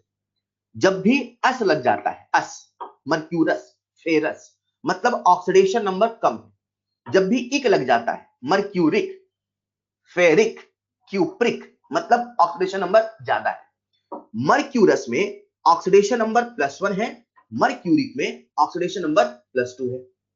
क्लियर? इसका जो सॉल्ट होता है वो होता है Hg2Cl2, Hg2Cl2, और ये सॉल्ट है HgCl2। बच्चे अक्सर इसका डिसोसिएशन गलत लिखते हैं। यहां पे जब Hg2Cl2 का डिसोसिएशन होता है तो वो कुछ ऐसे होता है, Hg2 2++2Cl-, ऐसा इसलिए होता है क्योंकि यहां पे जो Hg है वो +1 के फॉर्म में एग्जिस्ट करता है। ऑक्सीडेशन नंबर थोड़ा बहुत तो याद होगा ना आपको। यहां पे Hg +1 के फॉर्म में एग्जिस्ट करता है, इसलिए इसका जो डिसोसिएशन होता है वो Hg2 2+ के फॉर्म में होता है, और HgCl2 में जो डिसोसिएशन होता है वो Hg2+ के फॉर्म में होता है।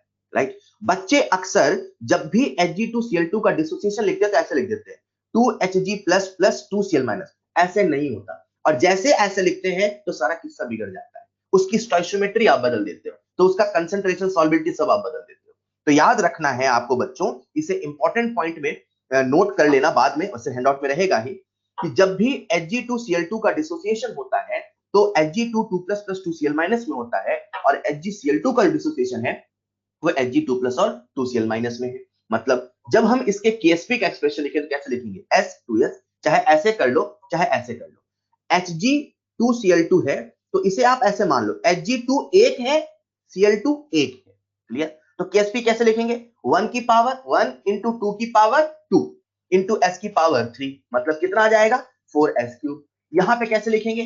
Hg1 और ये 2, यहां पे भी कितना आएगा? 4s3 आएगा, 4s3 आएगा, 4s3, लेकिन जो टूटने का तरीका है वो डिफरेंट है। इसे माइंड में रखिएगा, इसमें कंफ्यूजन नहीं होना चाहिए। ये अक्सर सवाल में आता है और अक्सर आप सब गलती करते हैं। इंपॉर्टेंट पॉइंट पे डिलीवर रखना।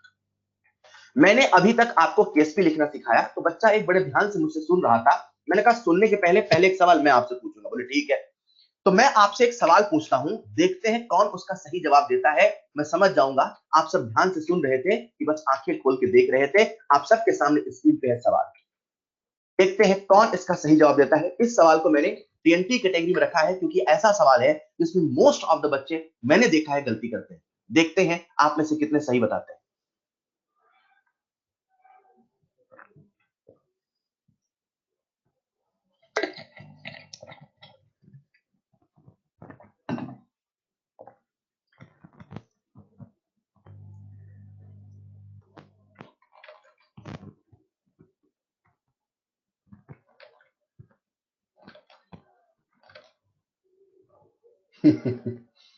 अंकित, रोशन, कुमार, गौरव, मैंने कहा ना, जब सवाल को टीएनटी बोल दिया तब भी आप उसे हल्के में लेते हो। ठीक है, गलत करिए। जब सवाल आपको टीएनटी में बोल दिया है तब भी आप उसे गलत लिखते हैं। तभी मैंने कहा यह सवाल ऐसा है जिसे अक्सर बच्चे गलत लिखते हैं। तो इतना कुछ सिखाने के बाद ये सवाल आपके कंसेप्ट सारे क्लियर कर देगा। अरे भैया ये खेल है इसका। ऑलराइट, चलिए आप सबने मुझे बता दिया। जिन बच्चों ने बताया उनको बहुत बहुत धन्यवाद। आंसर वैसे आ चुका है, कुछ बच्चों ने आंसर बता दिया है, कुछ बच्चे लिख रहे हैं कुछ और। आइए देखते हैं। अपने पास एक सॉल्ट है A2C3, राइट?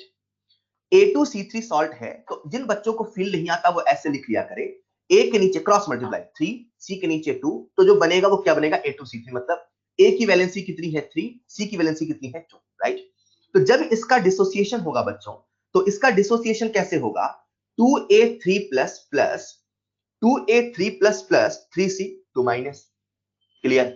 सवाल आपसे कह रहा है the equilibrium concentration of anion and cation of a sparingly soluble salt are A and C।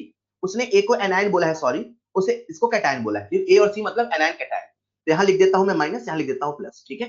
तो वो कह रहा है कि anion और cation की कंसंट्रेशन A और C है। बच्चों सुनो, मैंने आपको पहले ही हिंट कर दिया, इसकी कंसंट्रेशन, मैं रिपीट नहीं करूंगा, ध्यान से सुनना, इस पूरे आयन की टोटल कंसंट्रेशन, भैया टोटल कंसंट्रेशन कितनी दे रखी है, ए, इसकी टोटल कंसंट्रेशन, टोटल मतलब एस एक्स 3 y सब मल्टीप्लाई जोड़ भाग करके वो कहा भैया इसका जो टोटल कंसंट्रेशन है वो है सी। मुझे केएसपी लिखना है, तो केएसपी होता क्या है, कंसंट्रेशन ऑफ A3 माइनस की power 2 into concentration of C2 plus की पावर 3, यही ना होगा। इक्विलिब्रियम कांस्टेंट लिखना, मान लो मैंने आपको सॉल्वेबिलिटी प्रोडक्ट नहीं बताया होता, मैं आपसे पूछता कि आप मुझे इसका इक्विलिब्रियम कांस्टेंट लिख के बताओ, तो आप क्या लिखते, आप ऐसे ही लिखते सर कंसंट्रेशन ऑफ A की power 2 into concentration of C की पावर 3, वही तो लिख रहा हूं मैं। अब A की कंसंट्रेशन कितनी है, A, C की कंसंट्रेशन कितनी है, C, तो A की पावर 2 इंटू C की पावर 3, इसमें क्या दम लगाया। फिर बच्चा मुझसे कहता है सर वो जो आपने हमको सिखाया A2C3 का केएसपी लिखना है, तो 2 की पावर 2 इंटू 3 की पावर 3 इंटू S की पावर 3 2 5, सर ये कब लगाएंगे सर, 4 इंटू 27 S की पावर 5, सर ये कब लगाएंगे बेटा, जब सॉल्बिलिटी के फॉर्म में बात करता तो ऐसे लगाते, वो सॉल्बिलिटी के फॉर्म में कहां बात कर रहा है, वो आपसे किसकी बात कर रहा है, कंसंट्रेशन।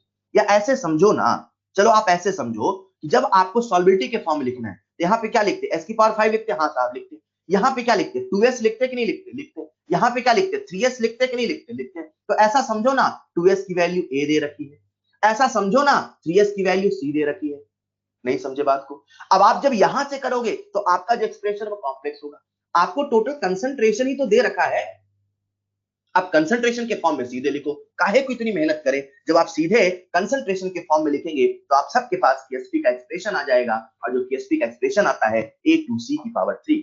मतलब आप ऐसे भी समझो बच्चों, अगर ऑप्शन 108 S की पावर 5 होता, ये S की पावर 5 लिखा है ना, अगर ऑप्शन 108 S की पावर 5 होता, अगर ऑप्शन होता तो आंसर ये भी जाता, लेकिन ऑप्शन ए और सी के फॉर्म में है, कंसंट्रेशन के फॉर्म में है, तो कंसंट्रेशन के फॉर्म में आंसर दीजिए ना। जब हम केएसपी लिखते हैं तो केएसपी में कंसंट्रेशन का प्रोडक्ट ही तो लिखते हैं, तो कंसंट्रेशन कितना दिया है, ए और सी का स्क्वायर करके क्यूब करके आंसर बता दिया। Is this clear. तो इस सवाल से मैंने आपको समझाया कि जो सॉल्बिलिटी होती है, सॉल्बिलिटी क्या होती है, सॉल्बिलिटी प्रोडक्ट में हम लोग क्या लिखते हैं, हमें कंसंट्रेशन चाहिए होता है, हम लोग अक्सर एस के फॉर्म में लिखते हैं। सवाल कभी कभी आपके मजे लेता है, तो मजे मत लेने देना बच्चों, कुछ ही देर में न्यूमेरिकल का खेला शुरू होने वाला है। उसके पहले आपको बता दूं, जो सॉल्बिलिटी है किसी भी सॉल्ट के लिए, किसी भी सॉल्ट के लिए वो अमाउंट पे डिपेंड नहीं करती, मतलब अगर उसकी सॉल्बिलिटी x है तो कितना भी मिला दो मैक्सिमम s ही घुलेगा, मैक्सिमम s ही घुलेगा। अमाउंट ऑफ सब्सटेंस पे, वॉल्यूम ऑफ सॉल्यूशन पे डिपेंड नहीं करता है, लेकिन टेम्परेचर पे डिपेंड करता है, प्रेजेंस ऑफ कॉमन आयन पे डिपेंड करता है, नेचर ऑफ सॉल्वेंट पे डिपेंड करता है। ये कुछ ऐसा है कि एक सॉल्ट अगर पानी में घुल रहा है कुछ, तो हो सकता है किसी दूसरे सॉल्वेंट में और घुले। सॉल्वेंट के बदलने से सॉल्बिलिटी बदलती है, टेम्परेचर को बदलोगे तो बदलेगा, आप टेम्परेचर ज्यादा करोगे तो ज्यादा घुलेगा। एक्चुअली होता क्या है, जब आप लोग इनऑर्गेनिक केमिस्ट्री पढ़ोगे तो वहां आपको बताया जाता है, जब भी कोई सॉल्ट घुलता है तो उसका डेल्टा एच सोल्यूशन होता है।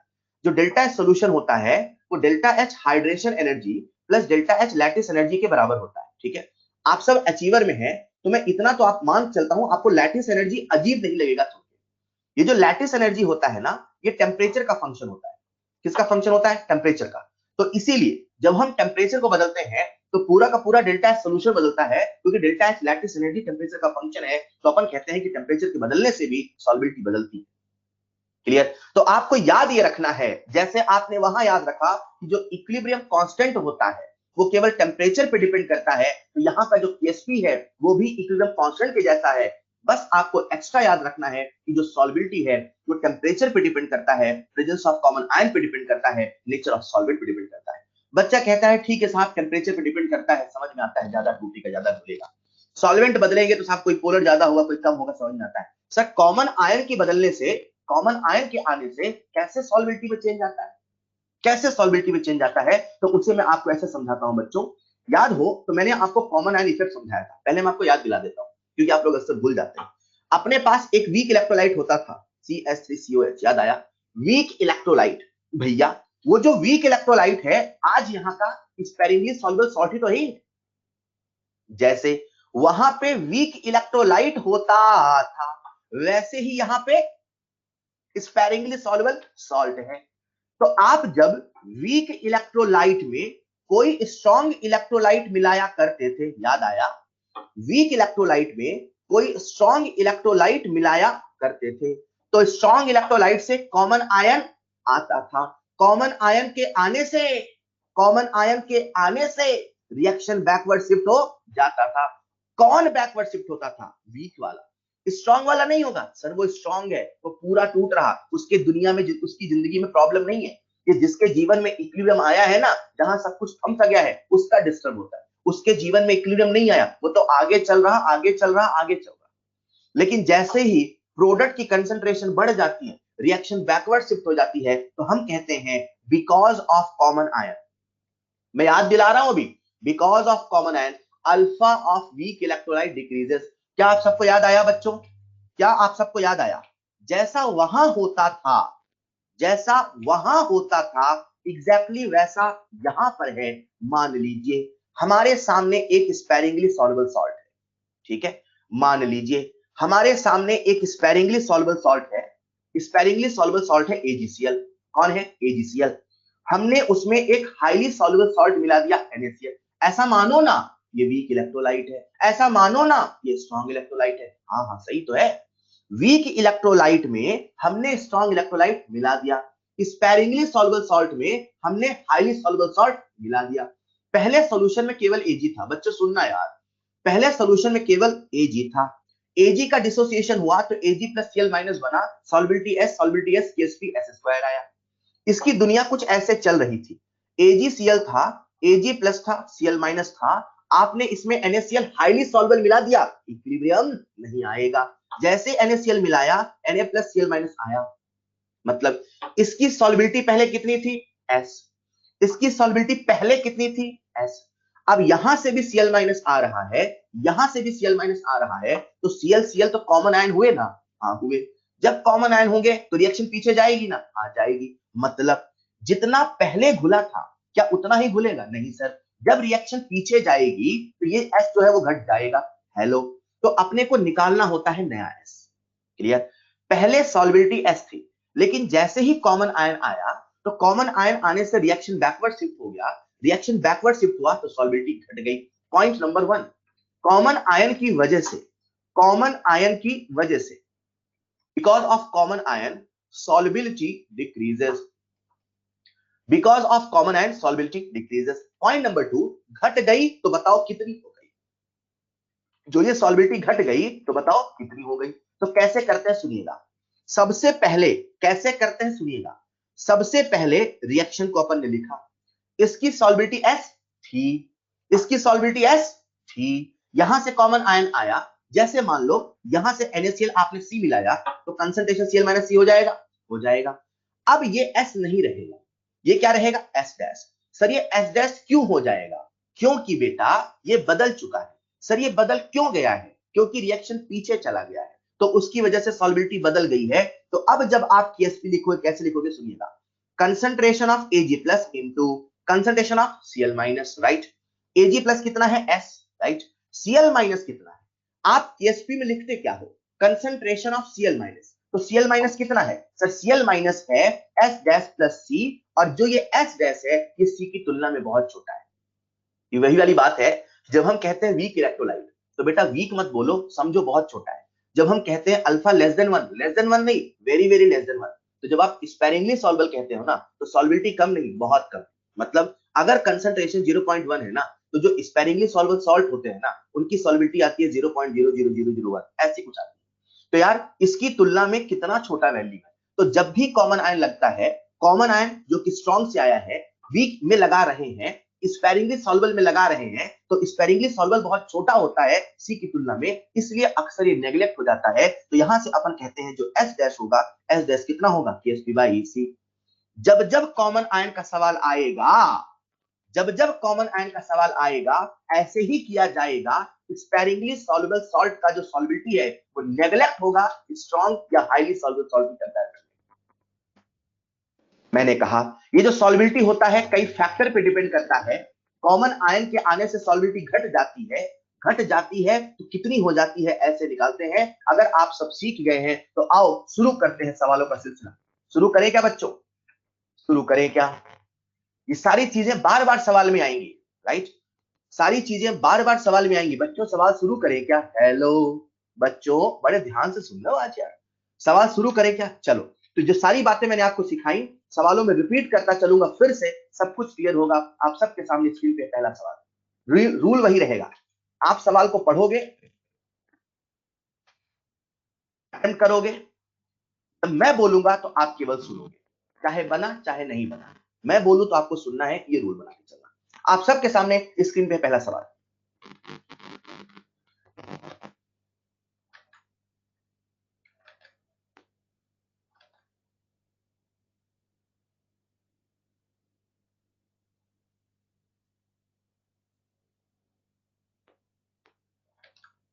कंसंट्रेशन Cl माइनस की है, समझिएगा। सॉल्बिलिटी नहीं बोला है बच्चों, कंसंट्रेशन आयन की बोला है। सॉल्बिलिटी नहीं बोला है, आयन की कंसंट्रेशन बोला है। हिंट नंबर 1, अभी मैं हिंट दे रहा हूं। MgCl2, Mg2 plus 2Cl minus S2S, 2S बराबर 10⁻³ हिंट दिया है मैंने अभी। समझ पाए क्या? आपको 2s की वैल्यू दे रखी है 10⁻³ s निकल जाएगा, Ksp आ जाएगा। Ksp का एक्सप्रेशन तो आप लोग लिख लोगे तुरंत, 1 की पावर 1 2 की पावर 2 4 इंटू s³। s की वैल्यू रखनी है, आंसर निकालेंगे। आई होप सबको समझ में आ गया। चलिए मैं सॉल्व कर रहा हूं बच्चों, सुनना। सवाल में मैं सॉल्व कर रहा हूं। Cl माइनस की कंसंट्रेशन दे रखी है 10⁻³ मोलर, 10⁻³ मोलर है, मतलब कंसंट्रेशन Cl माइनस की। तो हमने हमारे हिसाब से Cl माइनस कंसंट्रेशन निकाली, कितनी आई? 2s। तो 2s कितना हो गया? 10⁻³। तो यहां से s निकल गया कितना बच्चों? 10⁻³ 2। Ksp में वैल्यू पुट कर दो, Ksp का एक्सप्रेशन का आंसर आ जाएगा। And the correct answer for this question is 5 into 10⁻⁻10। कितना है बच्चों? 5 इंटू 10⁻⁻10। 5 इंटू 10⁻⁻10। आई होप आपको समझ में आया। रुक जाओ अभिषेक, अभी तो शुरू हुआ है खेला। अरे अभी तो शुरू हुआ है। चलिए आप सबके सामने स्क्रीन पर है अगला सवाल।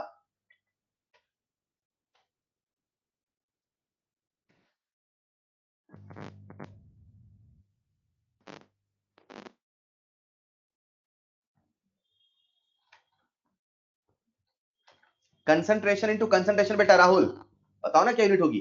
कंसंट्रेशन यूनिट क्या होगी? आदर्श जायसवाल, टीएनटी का मतलब है इंपॉर्टेंट पॉइंट।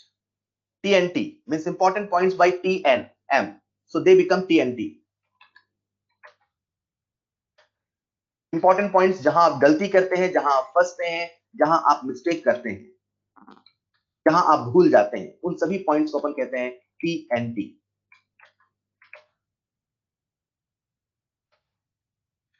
मुझे उम्मीद है आप सबने कर लिया होगा। समय समाप्त। चलिए मैं सॉल्व कर रहा हूं, आपका ध्यान चाहिए। 22.2 मिलीग्राम है, 2 लीटर है, तो भैया अपना दिमाग तो सबसे पहले चल रहा है कंसंट्रेशन निकाल लेते हैं कैल्शियम क्लोराइड का, राइट? क्योंकि कैल्शियम क्लोराइड का कंसंट्रेशन निकल गया तो मोल आ गए, मोलैरिटी आ गई। तो चलो सबसे पहले अपन निकाल लेते हैं number of mole. Number of mole equal to weight in grams upon molecular weight. मेरे हिसाब से ऐसा कोई नहीं होगा जिसको अप्रोच में दिक्कत हो। सबको पता है यार CaCl2 का 22.2 मिलीग्राम है 2 लीटर में, तो कंसंट्रेशन निकाल लो। और जो कंसंट्रेशन है वही मोलैरिटी है, कंसंट्रेशन मतलब मोलैरिटी। तो मोल्स कितने आते हैं? 2 इंटू 10⁻⁴। वॉल्यूम है 2 लीटर, वहां से आपने उसकी निकाल लिए मोल्स, वो कितने आए? 10⁻⁴। और यही है सॉल्बिलिटी। Listen carefully. अब बच्चा यहां खूब कंफ्यूज होता है। बच्चा सोचता है यार अपने को दिया क्या है, अपने को लिखना क्या है, अपने को दे क्या रखा है। आपसे सवाल कह रहा है कि एक 2 लीटर का सॉल्यूशन है, 2 लीटर के सॉल्यूशन में 22.2 मिलीग्राम कैल्शियम क्लोराइड है और सैचुरेटेड सॉल्यूशन है, मतलब यही वो मैक्सिमम अमाउंट है जो घुला है। बच्चों प्लीज सुनना यार, यही वो मैक्सिमम अमाउंट है जो घुला है। हमने कितना मिलाया ये वो नहीं है, ये वो है जो सैचुरेट सॉल्यूशन में मिला है। मतलब भैया यही तो उसकी सॉल्युबिलिटी है। अच्छा, तो हमने जो मोलैरिटी निकाली सच में वही सॉल्युबिलिटी है, सच में वही एस है। भूलना नहीं, सॉल्युबिलिटी सॉल्ट की होती है, आयन की नहीं होती है। सॉल्युबिलिटी सॉल्ट की होती है, आयन की नहीं होती है। क्लियर? तो यहां से अपन ने एस निकाल लिया, जो एस की वैल्यू आई वो 10 की पावर -4, खेल खत्म। अब ये कैल्शियम क्लोराइड है, ये है 1, ये है 2, तो केएसपी क्या होगा 1 की पावर 1 इंटू 2 की पावर 2 इंटू एस की पावर 1 प्लस 2 बोले तो 4s क्यूब। हेलो, अब एस की वैल्यू पुट करना था, आंसर आपके सामने है 4 इंटू 10 की पावर -12। हर्षित बता तो दिया यार, क्या कर रहे हो, सुनते नहीं हो। ठीक है, 4 इंटू 10 की पावर -12 इज द क्लियर। बेहद ही आसान सवाल आप सबके सामने स्क्रीन पे है। अगला सवाल आप सबसे रिक्वेस्ट है, क्लास के बाद इन सभी सवालों को एक बार फिर करेंगे।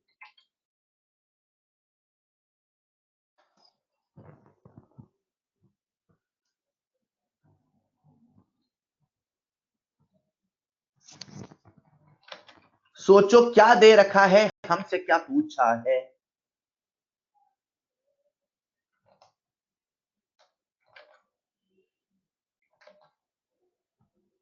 मान के चल रहा हूं आपको Cl- का और एल्युमिनियम का एटॉमिक वेट याद है।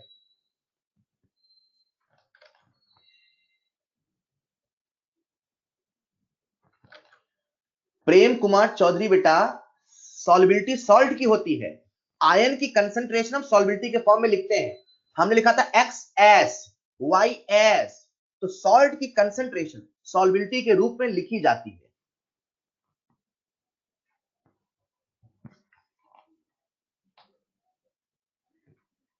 बहुत बढ़िया, बहुत अच्छा कर रहे हैं आप सब।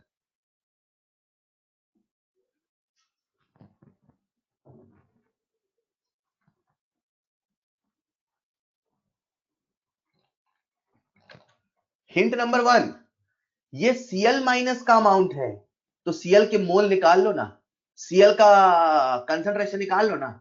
Cl के कंसंट्रेशन से S नहीं आ जाएगा। हिंट हिंट हिंट हिंट, ये Cl- का अमाउंट है, तो Cl- के मोल्स निकाल लो ना।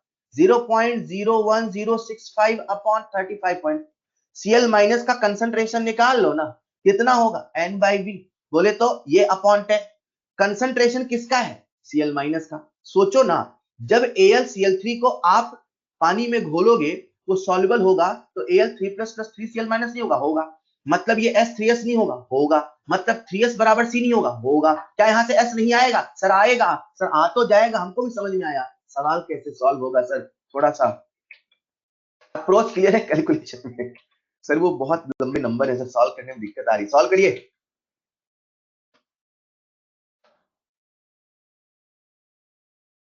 कैलकुलेशन तो करना पड़ेगा बेटा। ऑल राइट, तो इस सवाल में, हाँ मैं मानता हूं ऐसे सवाल आपके एग्जाम में नहीं आएंगे, ये यहाँ पे पीपीटी में था सवाल। मतलब ये अगर एग्जाम में आया होता ना, यहाँ पे कोई सिंपल सा नंबर होता जो सिंपल कट जाता। आई एग्री बेटा, आई एग्री, इसमें कैलकुलेशन है। ठीक है, नहीं यूज नहीं करना है, मैं आपके सामने बता देता हूँ कितना आता है मल्टीप्लाई करके। ऐसे नंबर वाले सवाल आपके एग्जाम में नहीं आएंगे, ऐसे सवाल आएंगे पर वहां नंबर कोई सिंपल होगा। जैसे मान लो लिखा होगा 35.5 मिलीग्राम, तो फटाफट सॉल्व हो जाएगा, है ना। अब वो पीपीटी में था तो मैंने चेंज नहीं किया है, बट अगर एग्जाम में सवाल आएगा तो यहाँ पे लिखा होगा 35.5 मिलीग्राम, राइट। हेलो, तो अभी आपके सामने जो सवाल है फिलहाल तो ये है, क्या ऐसा कोई बच्चा है, ताकि मैं सवालों का लेवल बढ़ाऊं, जिसको अप्रोच क्लियर नहीं, मुझे बता दो। क्या कोई ऐसा बच्चा है जिसको अप्रोच क्लियर नहीं है? हाँ ये भी तो सिंपल ही था यार, 106.5 है तो 35.5 to 3 करो ना, ये भी तो सिंपल ही है, कहां है इसमें कैलकुलेशन। बिल्कुल सही।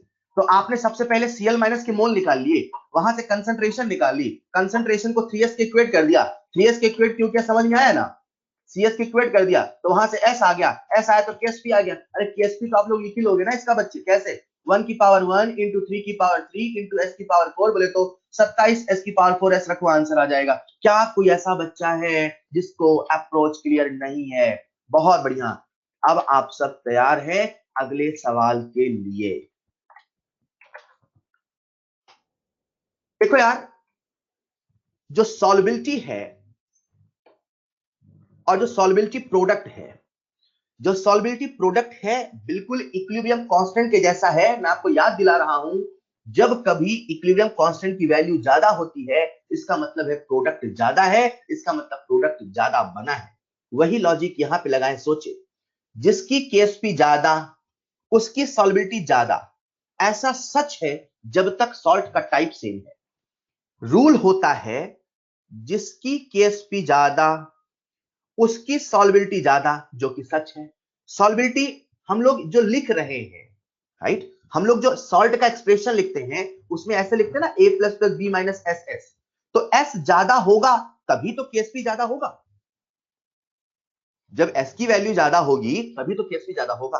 तो बच्चे यहां से रूल बना लेते हैं, जब केएसपी ज्यादा तो एस ज्यादा, या एस की वैल्यू ज्यादा तो केएसपी ज्यादा। लेकिन याद रखना, point to be noted, point to be noted, ये कंपैरिजन तभी तक चलता है जब सेम टाइप का सॉल्ट होता है। अगर सॉल्ट का टाइप डिफरेंट है तो आपको प्रॉपर एस निकालना पड़ेगा और एस निकाल के आपको सॉल्बिलिटी बतानी पड़ेगी। ये सवाल मैं आप सबको सिखा देता हूं क्योंकि अभी सभी सवाल नए नए टाइप के आ रहे हैं, कुछ बच्चे कर पा रहे हैं, जो नहीं कर पा रहे सुनिएगा। अगर मान लो ये सारा का सारा ऐसा होता A B C D E F type का, ठीक है, सारे सॉल्ट एक जैसे होते, तो अपन सिंपल केएसपी देखते और केएसपी देख के बता देते सर जिसकी केएसपी ज्यादा उसकी सॉल्बिलिटी ज्यादा, सीधे बता देते। लेकिन आप ध्यान से देखो बच्चों, यहाँ पे जो सॉल्ट है वो तीनों डिफरेंट डिफरेंट टाइप के हैं। जब डिफरेंट डिफरेंट टाइप के हैं तो हमें इसका भी एस निकालना होगा, हमें दूसरे का भी एस निकालना होगा, हमें तीसरे का भी एस निकालना होगा। सबसे पहले एस निकालना होगा फिर आंसर देंगे। तो एस कैसे निकालते हैं देखिएगा। सबसे पहला सॉल्ट है ए बी, उसकी केएसपी की वैल्यू इतनी है, इसका जो केएसपी होगा वो कितना होगा, एस स्क्वायर। वहां से हमने एस निकाला, वो आता है 10 की पावर -9। दूसरा सॉल्ट है AB2, तो 1 की पावर 1, 2 की पावर 2 मतलब 4 इंटू एस क्यूब, तो उससे हमने एस क्यूब की वैल्यू निकाली, उससे एस निकाला, वो कितना है 10 की पावर -7।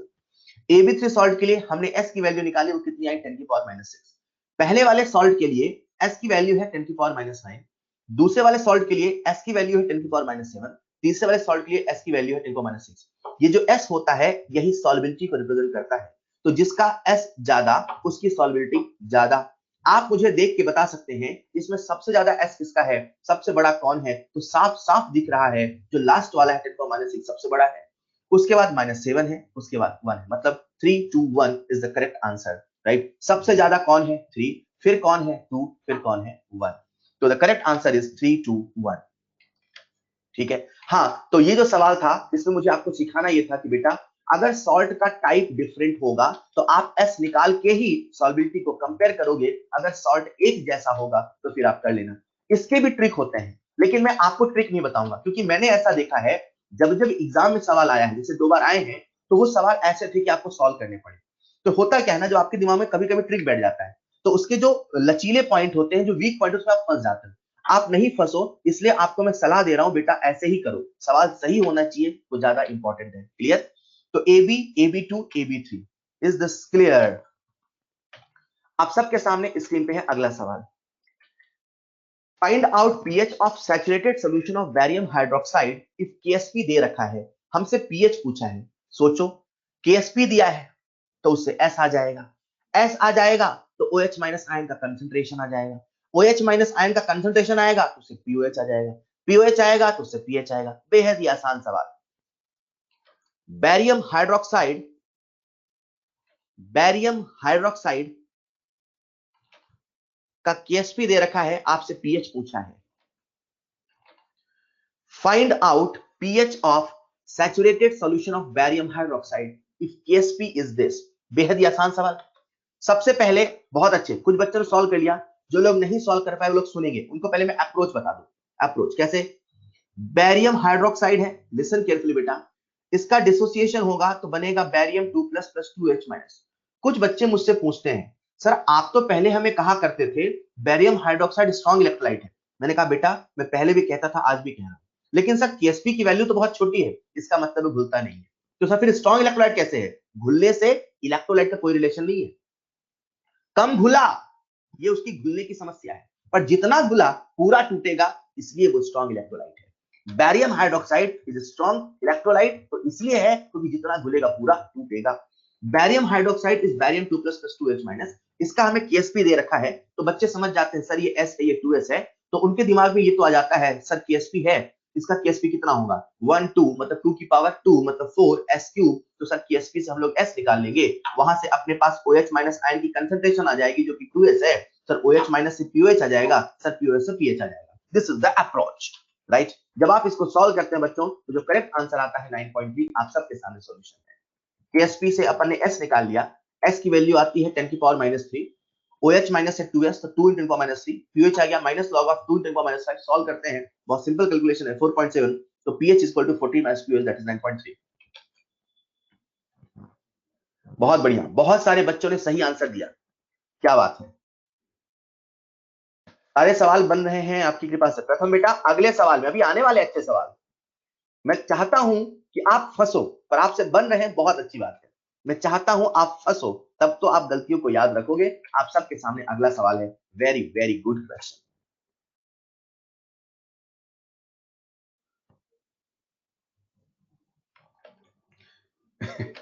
बन जाए तो आसान थे है। Solubility of Ag2CO3 will be maximum in, आपसे पूछा है इसमें Ag2CO3 की सॉल्युबिलिटी कहां मैक्सिमम होगी। बच्चों आपको याद रखना है, कॉमन आयन की वजह से, कॉमन आयन की वजह से, हिंदी लिख दो चलेगा ना, अब तो लिख दिया मैंने, कॉमन आयन की वजह से सॉल्युबिलिटी घटता है, कॉमन आयन की वजह से सॉल्युबिलिटी डिक्रीजेस। Ag2CO3 एक Ag है एक कार्बोनेट है, Na2CO3 कार्बोनेट, कॉमन आयन घटेगा, Ag कॉमन आयन घटेगा, 1 और 3 को तो भूल जाओ। अब आते हैं पानी में, पानी मतलब वाटर, मतलब हाइड्रोजन और ऑक्साइड, यहाँ हाइड्रोक्साइड, यहाँ पे कोई कॉमन आयन नहीं है, मतलब पानी में तो घटेगा नहीं, ये बात पक्की है, पर बढ़ने की कोई वजह नहीं है। जब आपको मैंने इलेक्ट्रोलाइट के बारे में बताया था, तो इलेक्ट्रोलाइट का जो अल्फा होता है वो दो तरीके से बदलता है, एक होता है कॉमन आयन, आपको याद हो, और एक होता है ऑड आयन, याद आया। जो ऑड आयन है उसमें अल्फा बढ़ता है, लेकिन जो कॉमन आयन होता है उसमें अल्फा घटता है। बच्चों कभी कभी जब आयोनिक के सवाल आते हैं तो उसमें इनऑर्गेनिक केमिस्ट्री के भी कंसेप्ट लग जाते हैं, तो जब आप लोग इनऑर्गेनिक केमिस्ट्री पढ़ लेते हो ना, तो आयोनिक के कुछ अच्छे सवाल बन पाते हैं। जैसे ये जो सवाल है इसमें बहुत सारे बच्चों को नहीं पता होता है, वो बता देता हूं कि जैसे ही Ag2CO3 को मिलाते हो तो उसमें एक आयन Ag+ आता है, और जो अमोनिया है यहाँ पे कॉम्प्लेक्स का फॉर्मेशन होता है। कॉम्प्लेक्स के फॉर्मेशन होने की वजह से यहाँ पे जो बिहेवियर है वो ऑड आयन के जैसा होता है, मतलब ऐसा मानो कि रिएक्शन हो गई, ऑड आयन के जैसा है, इसलिए जैसे ही आप Ag2CO3 को अमोनिया मिलाते हो तो because of odd ion, because of complex formation, reaction आगे शिफ्ट हो जाती है, तो हम लोग कहते हैं जो Ag2CO3 है उसकी जो सॉल्युबिलिटी है वो NH3 में मैक्सिमम होगी, 1 में नहीं होगी, 3 में नहीं होगी, क्योंकि कॉमन आयन है। वाटर में ना तो बढ़ेगी ना तो घटेगी, लेकिन अमोनिया में बढ़ रही है बिकॉज ऑफ ऑड आयन, ऐसा सोचो, बिकॉज ऑफ कॉम्प्लेक्स फॉर्मेशन। मैंने लिखा है ऑड आयन के जैसा, जैसा का मतलब वैसा नहीं, का मतलब है जैसा, क्लियर। तो अगर आप सब समझ गए हैं तो बच्चा मुझसे पूछता है सर हमें कैसे पता चलेगा कब कब कॉम्प्लेक्स बनता है। बिल्कुल आपको अंदर से पता नहीं चलेगा, उसके लिए आपको केमिस्ट्री पढ़नी होगी। जब आप पूरी केमिस्ट्री पढ़ते हो, जब आप इनऑर्गेनिक केमिस्ट्री पढ़ लेते हो तो जान जाते हो अच्छा इस वजह से ऐसा होता है, तो तब कंसेप्ट आते हैं। जैसे साइनाइड का सवाल आता है, तो साइनाइड में कॉम्प्लेक्स बनता है, आपको पता होना चाहिए, तो वो पढ़ोगे तो आएगा। अभी फिलहाल इस सवाल में मैंने आपको बताया कि ऐसा ऐसा हुआ। आप सबके सामने स्क्रीन पे है अगला सवाल। हर्षित बेटा मैंने एक्सप्लेन कर दिया, आप सबके सामने स्क्रीन पे है अगला सवाल। अभी डाउट है हर्षित तो अलग से पूछना, हम आगे बढ़ चुके हैं, अगले सवाल पे ध्यान दें। हर्षित अलग से कॉल करके पूछ लेना। Solubility product of AlCl3 is 2.7 into 10 की पावर -27। आपने को सॉल्युबिलिटी प्रोडक्ट मतलब KSP दे रखा है। Then find out concentration of Cl- in the saturated solution of AlCl3। कितना घटिया सवाल है यार, अभी जो हमने कुछ देर पहले किया था उसी का उल्टा है। वहां कंसंट्रेशन से S निकाला, यहाँ S से कंसंट्रेशन निकाल दो। हेलो, आसान है क्या? ऐसा कौन बच्चा है जो ये सवाल नहीं समझ पाया? कर तो आप लोगे, मुझे पक्का यकीन है, आराम से करोगे तो पक्का बन जाएगा। सवाल बेटा आपसे Cl- का कंसंट्रेशन पूछा है, सुनो। AlCl3 का जब डिसोसिएशन होगा तो Al3++ 3Cl- होगा ना। AlCl3 का KSP बहुत छोटा है, सुनो सुनो सुनो, AlCl3 का KSP very very small, KSP very very small है, तो हमें पता चल गया कि वो स्पेरिंगली सॉल्युबल है। कई बार बच्चे मुझसे ये भी पूछते हैं सर आपको कैसे पता चलता है कौन स्पेरिंगली सॉल्युबल कौन नहीं? बेटा KSP का डाटा देख के, तो ये स्पेरिंगली सॉल्युबल सॉल्ट है।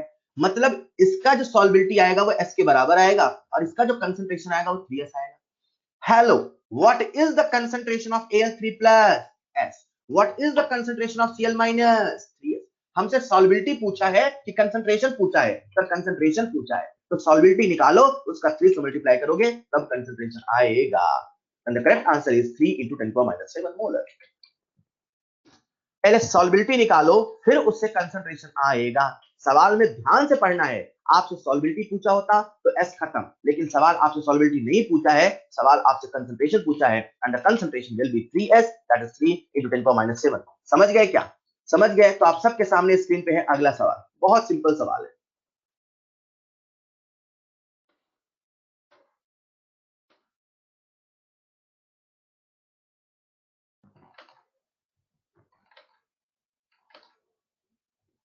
बहुत सिंपल यार, कितना समय लग रहा है? आपको S के फॉर्म में लिखना है, S के फॉर्म में। क्या मतलब है ABCD? जैसा मैंने आपसे पूछा था ABCDEF लिख दिया अपने को, तो स्टोइकियोमेट्री से मतलब है, वैलेंसी से मतलब 1 1 2। कितना सिंपल है यार, कितना समय लगा रहे हैं? 1 1 2 1 1 2 1 की पावर 1 की पावर 1 1 की पावर 1 2 की पावर 2। ये क्या? And the correct answer is 1 की पावर 1। हेलो, KSP क्या लिखोगे? 1 की पावर 1 इंटू 1 की पावर 1 इंटू 2 की पावर 2 इंटू S की पावर 2 3 4 4 बोले तो 4S की पावर 4। Is this clear? आप सबके सामने स्क्रीन पे है अगला सवाल। ये बढ़िया सवाल है, देखते हैं कौन इसका आंसर देता है। आप सबके सामने स्क्रीन पे है अगला सवाल।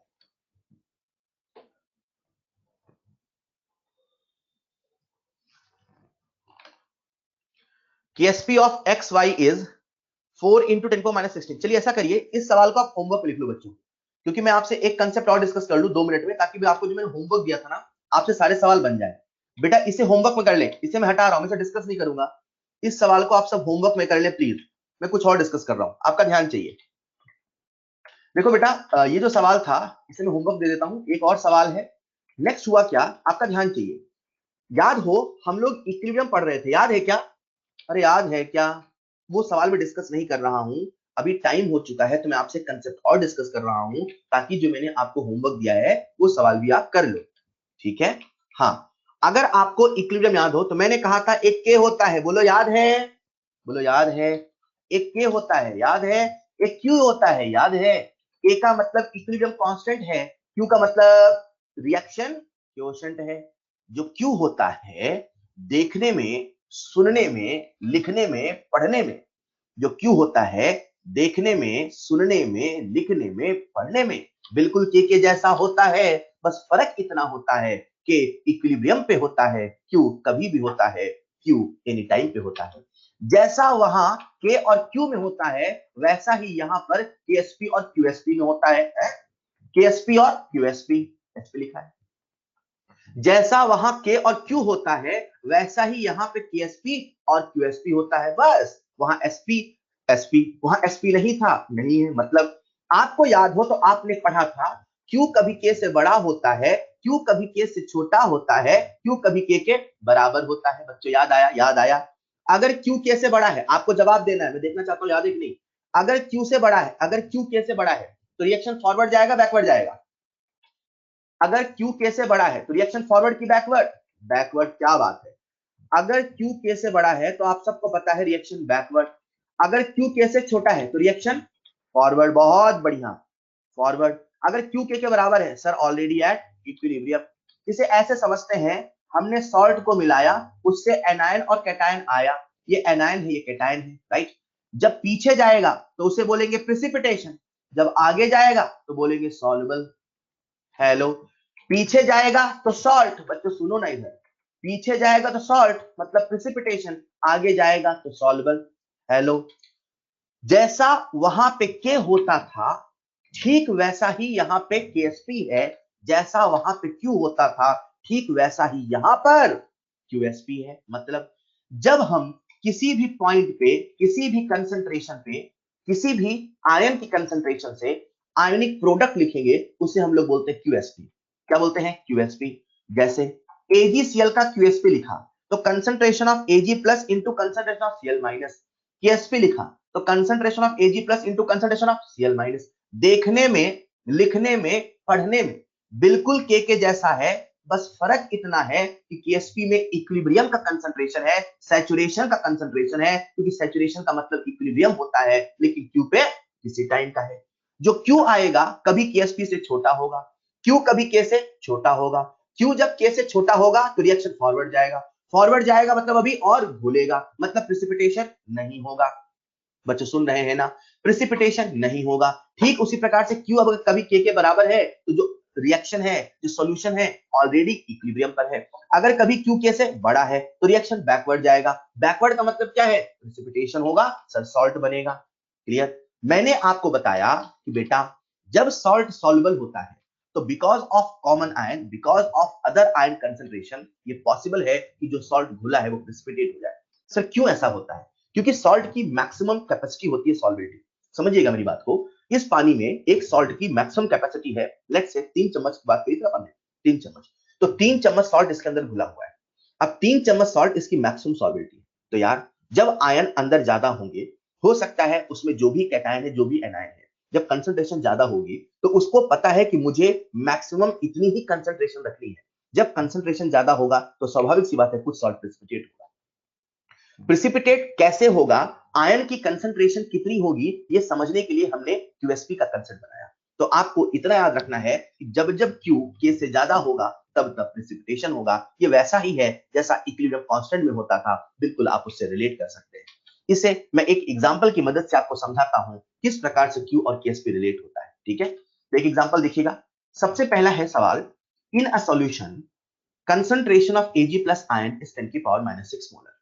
एक सॉल्यूशन है, उसमें Ag प्लस आयन की कंसंट्रेशन 10 की पावर -6 मोलर है। हमसे सवाल पूछ रहा है कि क्लोराइड आयन की कंसंट्रेशन कितनी होनी चाहिए कि AgCl का सैचुरेटेड सॉल्यूशन बन जाए। मतलब अपने को AgCl का KSP दे रखा है। आप सभी जानते हैं जो AgCl है, जब ये सॉल्यूशन में जाएगा तो Ag प्लस और Cl माइनस फॉर्म में टूटेगा, राइट। इसका जो KSP होगा, बच्चे सुनिएगा, इसका जो, मैंने कहा सुनिएगा तो सुनिएगा, इसका KSP होगा concentration of Ag plus into concentration of Cl minus. ये क्या है सर? Ag प्लस की कंसंट्रेशन कब की? इक्विलिब्रियम की। क्या जो इक्विलिब्रियम पॉइंट होता है वही सैचुरेशन पॉइंट होता है? जी हाँ। मतलब मुझे यहां पर Ag प्लस की वो कंसंट्रेशन लिखनी है जो कि सैचुरेशन की है, जो कि इक्विलिब्रियम की है। मुझे यहां पे Cl माइनस की वो कंसंट्रेशन लिखनी है जो कि सैचुरेशन की है, जो कि इक्विलिब्रियम की है। क्लियर? तो KSP दे रखा है, Ag प्लस दे रखा है, Cl माइनस की सैचुरेशन कंडीशन बतानी है। कौन सी बड़ी बात है sir? Concentration of Cl minus बराबर KSP upon concentration of Ag plus कर देंगे, कर देंगे। यहां से जो आंसर आता है वो आता है 10 की पावर -4। कितना आता है? 10 की पावर -4, राइट। सॉल्व करोगे आ जाएगा 10 की पावर -4। 10 की पावर -10 है, -6 से आ जाएगा 10 की पावर -4। सेकंड पार्ट आपसे क्या पूछ रहा है बच्चों, सुनिएगा। सेकंड पार्ट एग्जैक्टली उसी से मिलता जुलता है, थोड़ा सा अंतर है। In a solution concentration of Ag plus is 10 की power -6, then out the concentration of chloride ion, find out the concentration of chloride ion in which precipitation of AgCl will occur। अपने को बताना है वो कंसंट्रेशन जब precipitation होगा।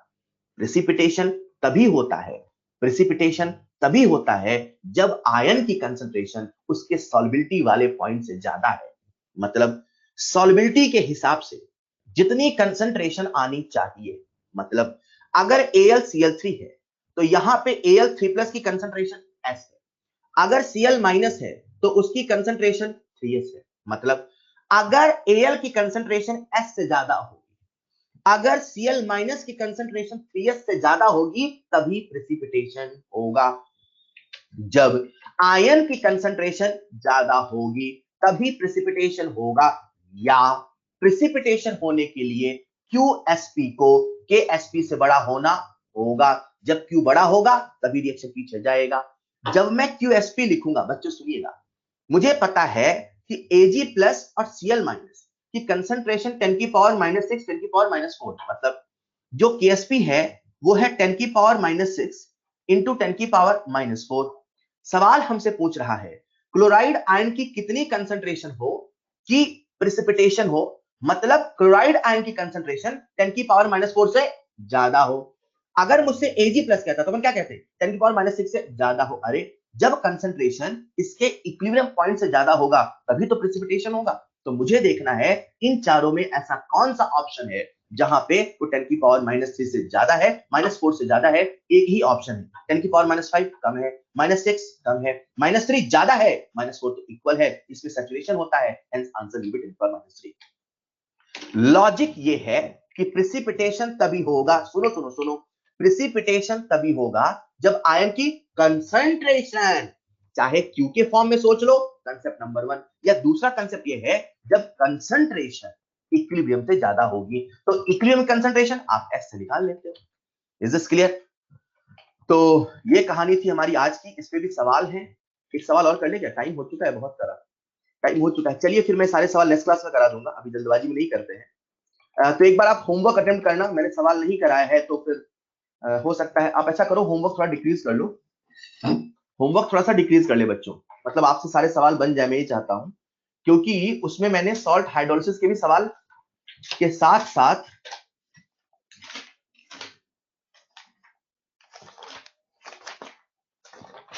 आप लोग जो होमवर्क है 59 कर सकते हो, वैसे अटेम्प्ट कर लीजिएगा, 59 तक कंपलसरी करें, 76 तक मैंडेटरी है। आपका जो होमवर्क रहेगा 59 तक कंपलसरी, आपका जो होमवर्क रहेगा 59 तक कंपलसरी होमवर्क। बाकी जो मैंने दिया वो तो करना ही है, जो शुरू मैंने बता दिया स्टार्टिंग में, एक्सरसाइज 59 कंपलसरी और अप टू 78 79 ऑप्शनल है, आप देख लेना, ठीक है? अगर बन जाए तो ठीक है, वरना परेशान मत होना। सो दैट्स ऑल फॉर टुडे, मिलते हैं नेक्स्ट क्लास में। Thank you so much. मैं आपकी इस क्लास का हैंडआउट बना दूं, मैंने 2 सवाल क्लास के हैंडआउट में भी होमवर्क में दिए, वो भी मैं डिस्कस करूंगा, उनका सोल्यूशन भी मिटा दूंगा, केवल सवाल रहेंगे, we will discuss that in next class. So that's all for today, thank you so much.